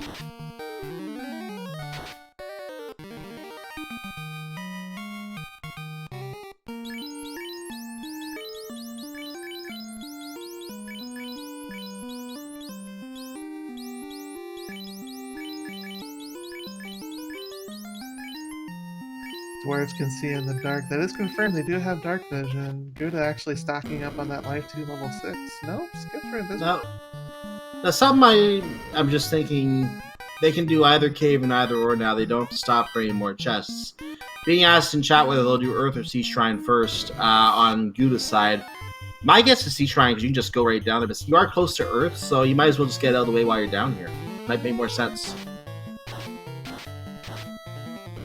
Now, the more common play in the randomizer is to leave Earth Cave for last, and as we saw, it definitely proved to be really good for both of our runners to not get caught up. Since it will be last for Ali, Gouda leaving it for last would give us a good reference as to how far behind he is, because he is a little bit behind at this point, I would say. But it depends how fast he can get through Sea Shrine as well. He may go Earth first, we may not know until Temple of Fiends. We'll see what he decides to do. Unrunnable Badman on Ali's side takes quick work of them, though. Not much. That'll give Gouda a little bit of time back. Gouda checking the Titan room, which was actually pretty loaded this time. Now, we don't need to come over here now. He has everything he needs. But it's nice of him to feed the friendly neighborhood Titan. I think it was just money down here. Yeah, nothing useful. Completely loaded with value for the Titans. But for those who missed it earlier, crunch, crunch, crunch, so sweet.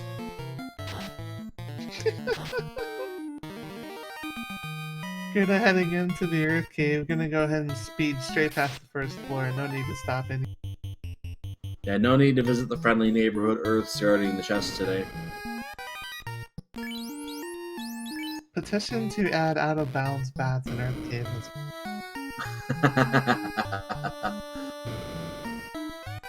You just get that one that always blocks the way and just add a tile that you have to force it into. There's the Sun Sword pickup for Ali there. Definitely nice to have another endgame weapon.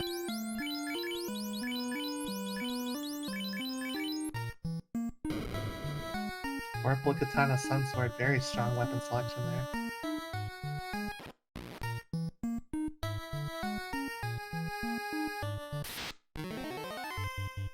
Oh no, skips past the second floor as well.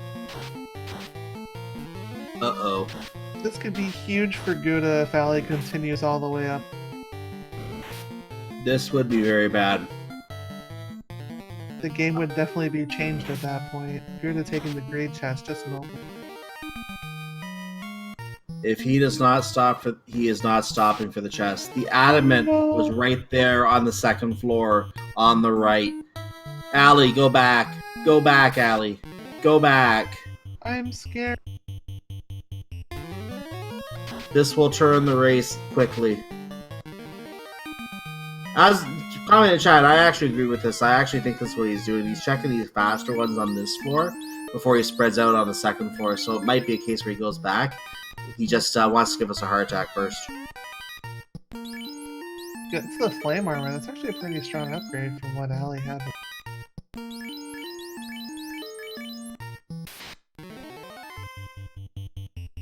Starts to walk it back, saves the warp charge. And actually being pointed out that because of the warp charge, yeah, that's exactly what Ali did. Ali used the warp charge to go back to the second floor. That was what his plan was. Has to step off to actually go back onto the teleporter again. Gets another encounter with the Metaphors, which aren't really too much problem. By the way, Gouda did do Earth first, so we're going to be converging at the Temple of Fiends Revisited at some point.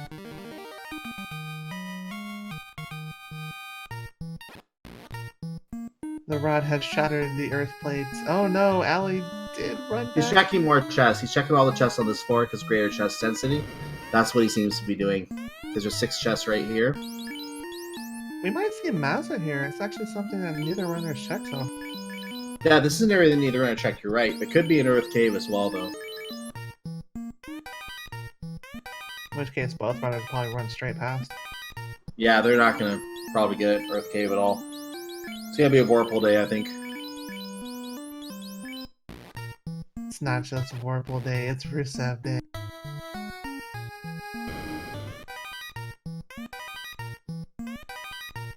So now Ali's going to need to go check the second floor because there's nothing else on this or later floors. And here he goes. He's going to go, if he goes right, he'll save the most time. If he goes anywhere else, it's going to give more time back to Gouda because Gouda is down on the Lich floor right now and will be lighting his third orb after this brief troll and bull intermission. Now we have our Earth Fiend, and in about 2 attacks, you're going to see an orb lit. Punching bag! Wow, shot, one attack. 406 damage. That's all it took. The speed bump, version 2.0, has been eliminated. One more dungeon for Gouda. That is the wonderful Sea Shrine. And Ali's making the right call and catching back up immediately. So for the question, chat, yes, these runners are both 1 and 2. Whoever wins this race is going to be going to the guaranteed to be going to the play-in race at a minimum. And meanwhile, Ali is getting his adamant right now. Whoever loses this race is going to have one more shot to guarantee a spot in the play-in race. And that will be next week in the final round of the Swiss bracket. So for those coming late, I'm Cyclone, joined by Lyra SRL. We are calling the action as we are getting close to Temple of Fiends Revisited. And go ahead. Wait a second. This feels like a setup of some sort. Sorry? This feels like a setup of some sort. Good at checking the Black Mage. Sees Rub and Light too. Not. So Gouda is on the way to the Sea Shrine right now. Yes, you may go in. You can breathe.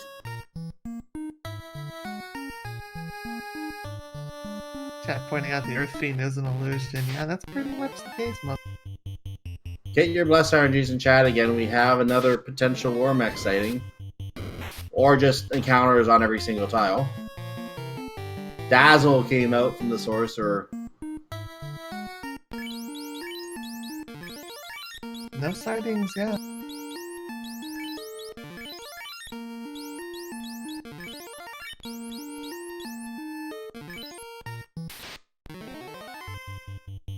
Unrunnable slimes. That's pretty interesting too. Really good source of XP here.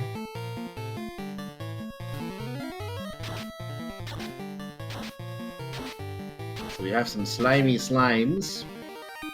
Gouda is burning the way through the Sea Shrine right now, and which is kind of an oxymoron because it's not fire at all. Oh my. Damage poison from the airs there. Takes down the ninja. Oh, Ali's getting constant encounters here. Another pair of encounters on this floor, and just keep thinking, is it going to be a War Mech that we find here? Takes the nuke, blasts away. That's more XP right there. And proceed with the timeout fight. No War Mech on Ali's side. Now Gouda is going to find that other ribbon right here in this guarded tile.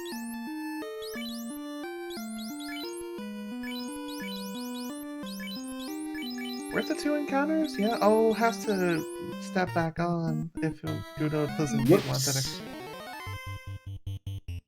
And Gouda is now, in my opinion, ahead. This will give him a little bit more of a time loss to Ali at this point, who is going to now gain a little time back on this timeout fight, hopefully. But he's going to lose time immediately because Gouda did this in one attack. One Bane timeout was down.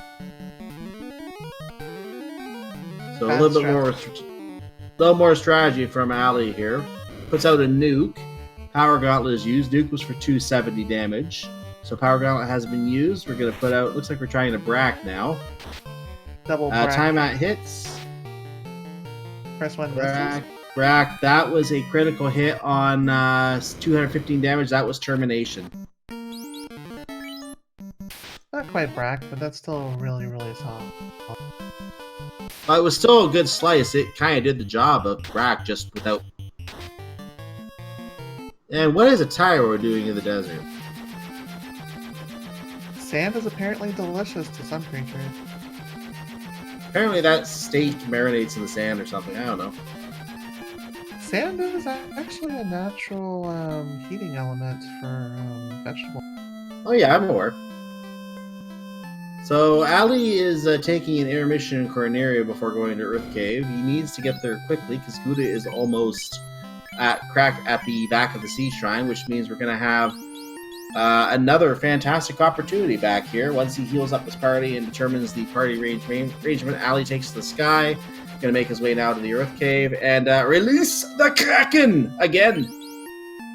Ali not exactly reviving the poor ninja. I definitely believe that. That would be correct question in the chat. That's pretty much the difference right now in his power. Tack takes a punch, and Brack is unsuccessful.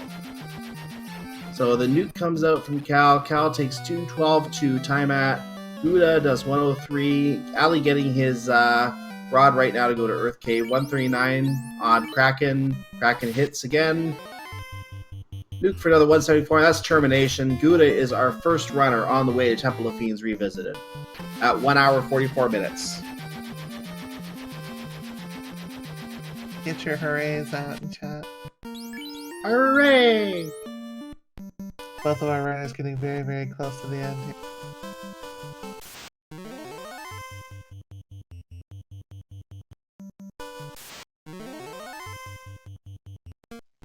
Now, Guda having done Sea Shrine last isn't exactly an ideal position to get safely back to the airship without a lot of particular encounters, but it's better than being stuck inside of, say, Sky.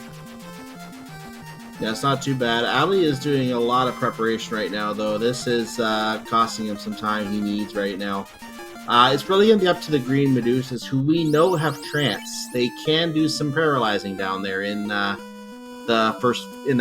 Earth floor of Temple of Fiends Revisited, so they can do some danger still. We're going to see if they have any say in slowing down this race for Guda today. Hypnotic Pattern, definitely a thorn in our adventurer's sides, which 3 ribbons plus, you're at about level 23, 24 is when you actually start resisting a little bit easier from my particular knowledge. This may not be... It is in the 20s.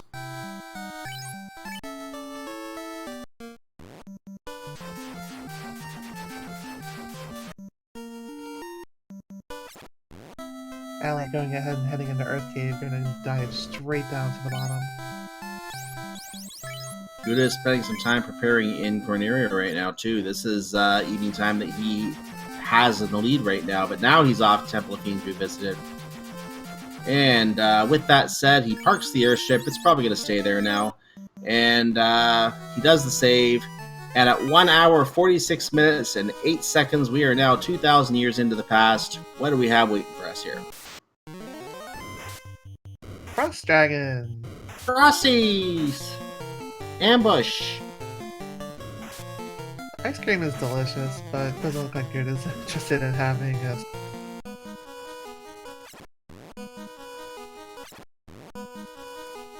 And we're gonna find Gassies up here. You betcha.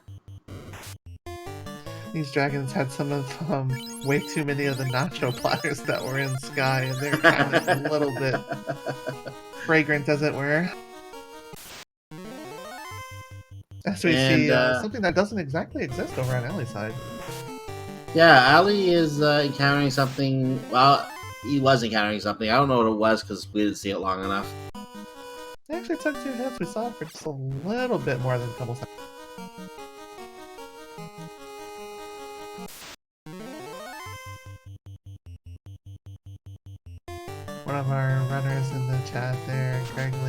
good to see you again. Noting that not wanting to face either of these runners next round. Potential possibility. Never know. We'll see what happens. Just gotta believe in the power of... Nuke is wiping out those slimes in short order. You know there's a fair amount of unrunnables in Temple of Fiends here because of the encounters that we saw earlier. Guda is only at level 23. This is, in my opinion, possibly a little low level. It might be hard to resist some of the stuff down here. I usually find myself in Temple of Fiends Revisited with a 4-person party pretty well geared around 20 to 25, so I think it's about the right time to start out. Out in the middle, yeah. Out in the middle. 24, 25 might be more ideal, but if you get up there, then... if you don't get up there, then you go with what you have, obviously. I think I remember seeing strategy guys really advise being level 26 or something like that. But that was without randomization. That was with everything in Snow location. Ali is on the Lich fight right now. And, well... Ali was on the Lich fight and is no longer on the Lich fight. Punching bag confirmed.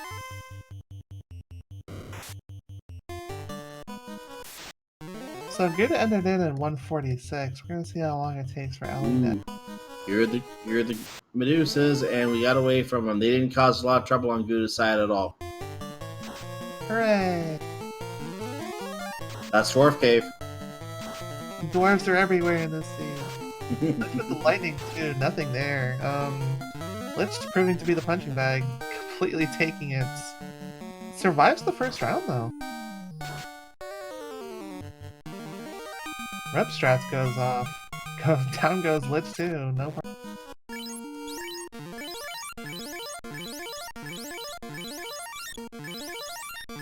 And after this healing intermission, we will continue to the next floor. And we have a red giant and Agamba. And at 1 hour, 49 minutes, and 30 seconds, Ali has joined Guda in the past, but is a few floors behind.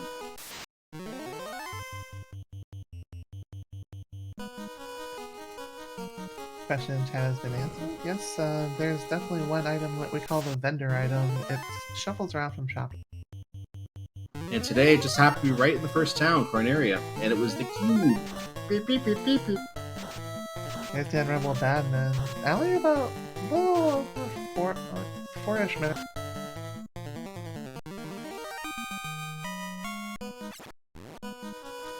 As we've seen with some of these later bosses, though, one particular wrong step could change everything in these races. A lead means nothing in Temple of Fiends Revisited until Chaos.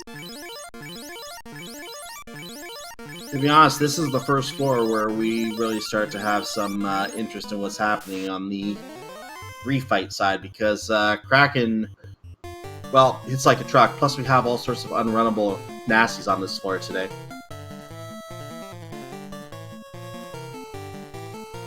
Ali fighting zombie dragons there as Guda runs into the big unrunnable party.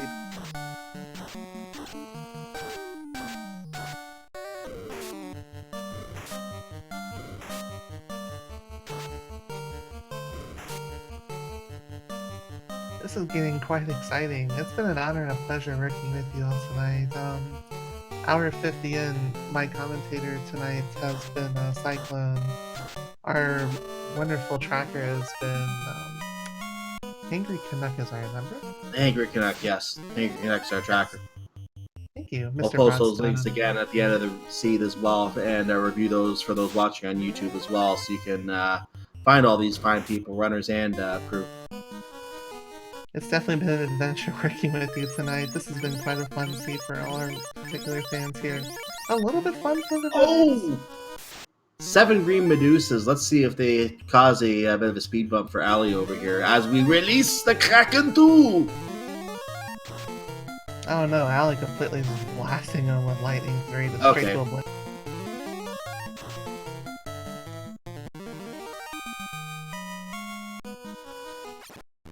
And Kraken 2 goes down, so we are now on Tiamat's floor.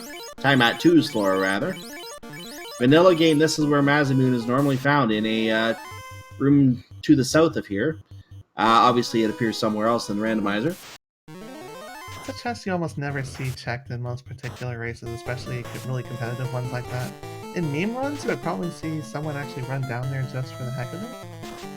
It would be interesting if someone actually runs down there and actually finds it. That would be really interesting. Well, we actually don't know where it is, and we have checked most of the chests. It definitely is a possibility because both of the runners actually skipped incentivized, or not incentivized, but the validation chests right before we had. And they all skipped the Earth Cave chest as well, remember? That is also true. Higher chest density, you never. Nuke 120. Tiamat hits like a little wet tissue paper. 4 hits 337. Oh, that was a quick time at too. She rolled pretty low, actually.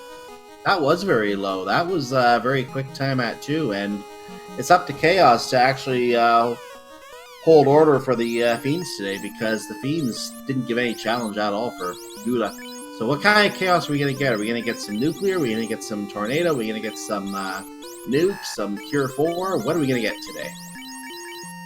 This seed, I would open up pretty hard and fast with the spells. Everything else has been kind of easy. Once, twice, talking to Chaos, 3 times. Here comes the pull. Chaos reigns. Let's see what happens.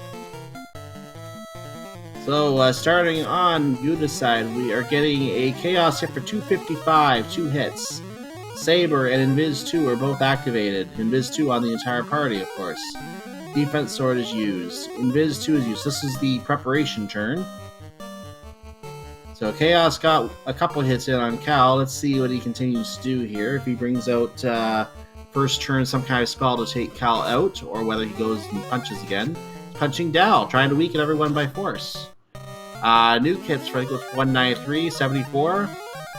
Saber is used again. Nuke comes out from Cal for another 171. We're up to about, I want to say about 400 at this point.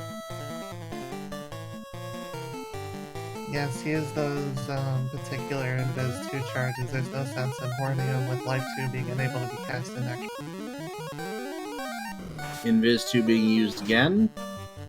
Chaos misses. The Invis is starting to work. 107 damage on Chaos. More Invis 2. Hold A and pray strat. And we have a 4 damage and 6 damage. And we lost Cal. An ally has been slain. We are down to 3 light warriors. I think we're up to about 700, 800 damage right now. So, looking at the items, getting the defense sword out to extra defense. More Saber. Nuke is used. Nuke does 144 damage. Dal's attack, no hit. 73 out of 4 hits for Guda on that last hit on Dal. I should say for Dal, or whoever threw that out. I think it was Guda, actually.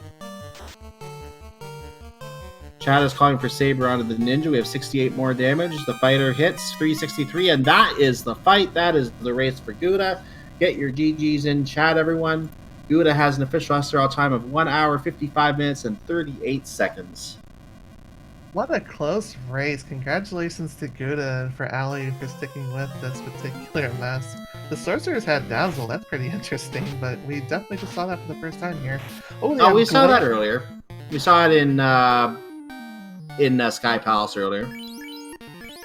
They were interested in having a dance party, just a little different. I'm gonna try and bring Guda in here for an interview as Ali gets ready to pull the ever squishy Tiamat 2. Yep, and we know that Tiamat 2 was somewhat squishy today, so we're not going to see him for very long here, I don't think. So let's see what strategy he uses on this. Fast is being utilized as defense. Nuke comes for 155. Tiamat is hitting strong, 254 on the Black Wizard. 11 left there, 268 damage on Tiamat 2. So we're up to about 500 already, I think. Temper is utilized. Ben hits like a truck, 414. Tiamat 2 is down after 3 hits. Guda, 149 chests checked. What an adventure this one. This was an adventure to be sure. As soon as it was... he stuck in on us. I did, yeah. No, as soon as I got early ship with no canoe and no floater, I was like, all right, this is what I like to do.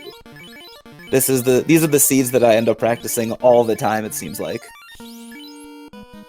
So I was pretty comfortable.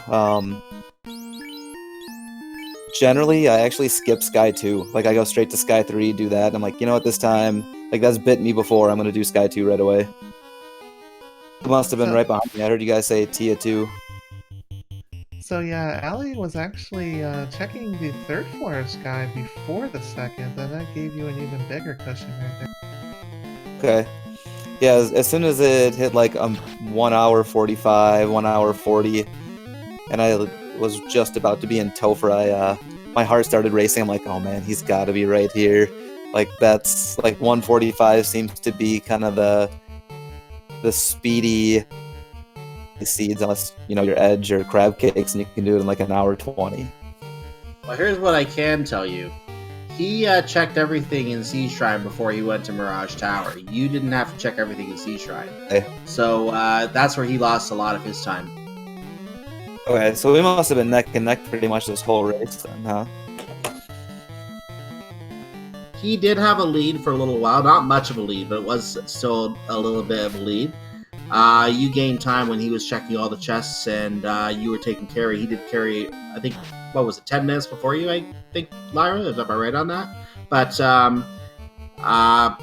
because of all the time checking the mermaids, there was nothing on the mermaid floor. Maybe there was like one pro cape or something like that up there. I forget exactly. As Ali does finish the chaos fight, is going to be checking in with his own official second place finish with an SRL time of 1 hour 58 minutes and 57 seconds, only 3 minutes and 19 seconds behind. Still a very close race. So Ali actually entered in about 4 minutes behind you, Guda, so definitely caught up a little bit of time there. That was a super close race.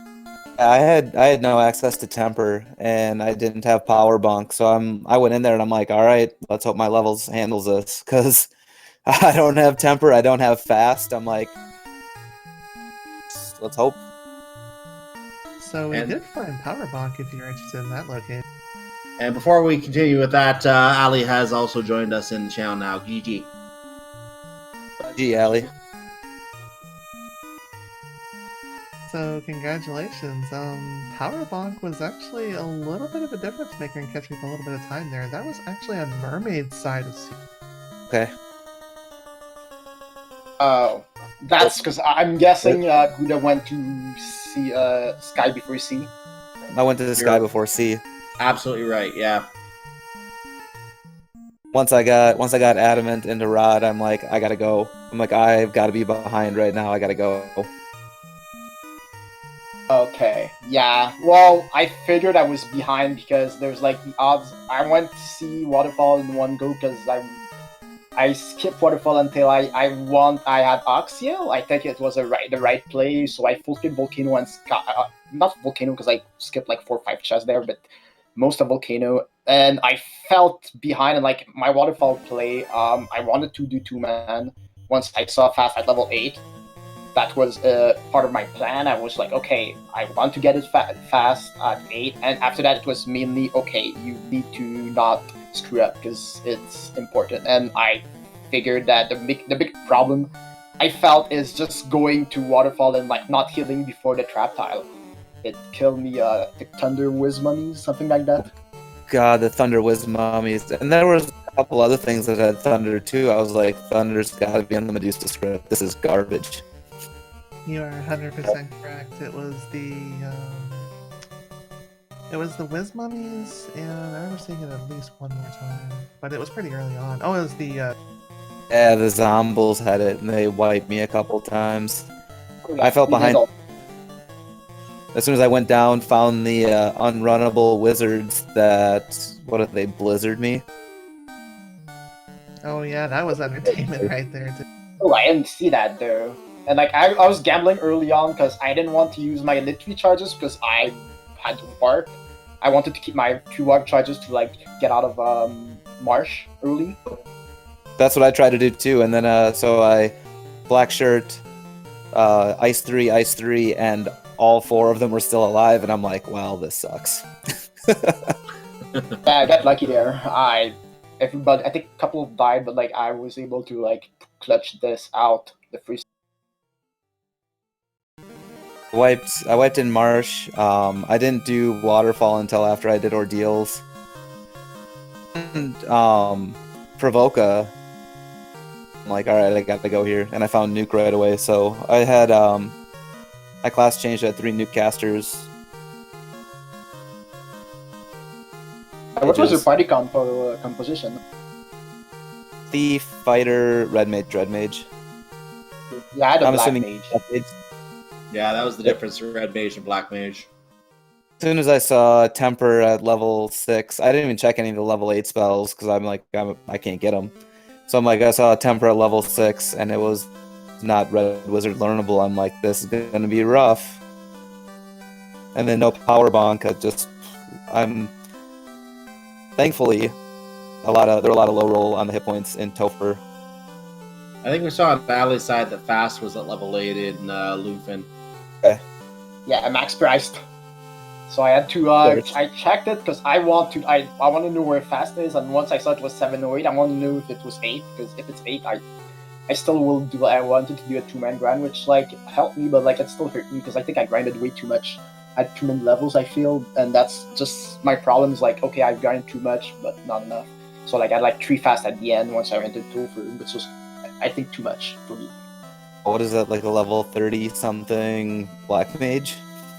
29, I think. Okay. My entire party up to 19 on Agamas because they were less than 300 hit points. Cal, Vorpal, Sun. So I could just kind of hack and slash my way through a lot of things. I'm gonna have to go watch this VOD because this has got to be entertaining. How close we were! It's a fantastic race, man. Yeah, it was a great race. Like honestly, like I'm surprised it was that close, knowing that you went sea before sky. I mean sky before sea. I'm surprised it was that close. Well, it was my early wipes. I didn't get in the air until probably 30 minutes. I want to say. You guys can help me out. You probably took better notes than I did. I think Ali did have the airship first. Am I right, Lyra? I believe it was good actually. It was around the 24-minute. Yeah, one of you had about like 3-4 minutes before the other. Okay. So how was that forced marsh play? Everything just completely turning a blank in the very... I love Forced Marsh early.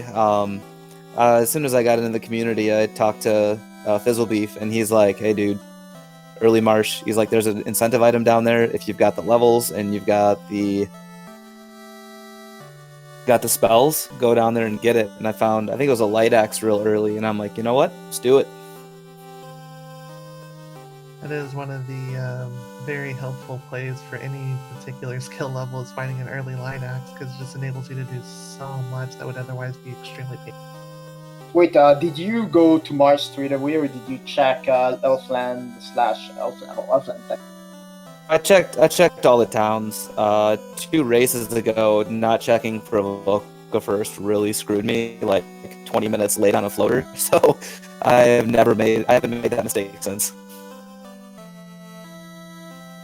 Plus the fact that houses were like $3,000. That was actually the early game difference that was most noticeable in the very beginning. There was one check in Topher for that 14k, and then there was one that wasn't, and that was pretty big on... I'm like, I have like 8 hit points on every character. I'm not gonna run around Temple of Fiends and like just wipe and kill myself. So I'm like, I'm gonna do Garland. I'm gonna get out of here and hope that I can get back up there later. But yeah, that when I found that 14k chest, I went, oh man, I could have used that. Yeah, that's exactly what I said. Sorry, go ahead. Yeah, I had the cube straight away, which I don't think it helped me really, because like it's not a thing you really need early, but still you have it in your inventory. So like once you get to the 12 key items, you can get that XP. And I didn't get it until after I got in the air and got, like, I think I checked Cardia before I even went back and got it. But I bought it when I got my level 1 spells. It was your first stop when you got the airship, I think, or maybe your second stop. I think it was your first real stop for checking stuff in level areas. So you did get it as soon as you got the airship, and that was the first thing I said too. I said he's going to realize he could have had that cube a lot earlier, and have to make the trip back for that now. But or I guess you already picked it up by the time you got the chest, so you had to make that separate trip back to get that. That cost you a little bit of time early on as well, obviously, but. I usually end up. In the end, it was that play in Mirage Tower before Sea Shrine that won it for you. Absolutely despise C in general. My last race was forced C at level 8, and Show and I kind of just wiped for, I don't know, actually like 40 minutes. Gross. Oh, it was terrible. Well, I wanted to open up the questions for some final thoughts. Start with Zach.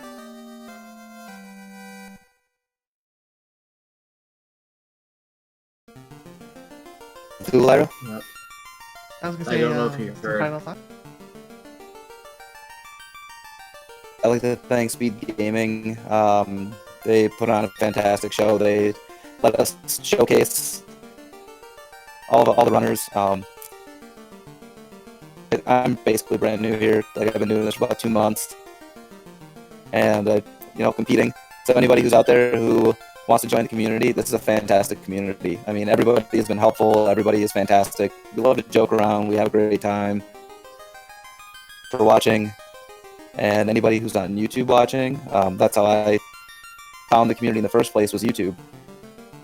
And I mean, like I said, this is just fantastic. We have a great set of commentators and trackers. So thanks everybody for watching and working on this. We just like to have a good time on a Thursday night. GG, Ali. I'll ask you one more question before we go to Ali's final thoughts, if I may, Guda. You're guaranteed to go to the play-in race now, being at 2-2 right now. What is your strategy going to be for the play-in race?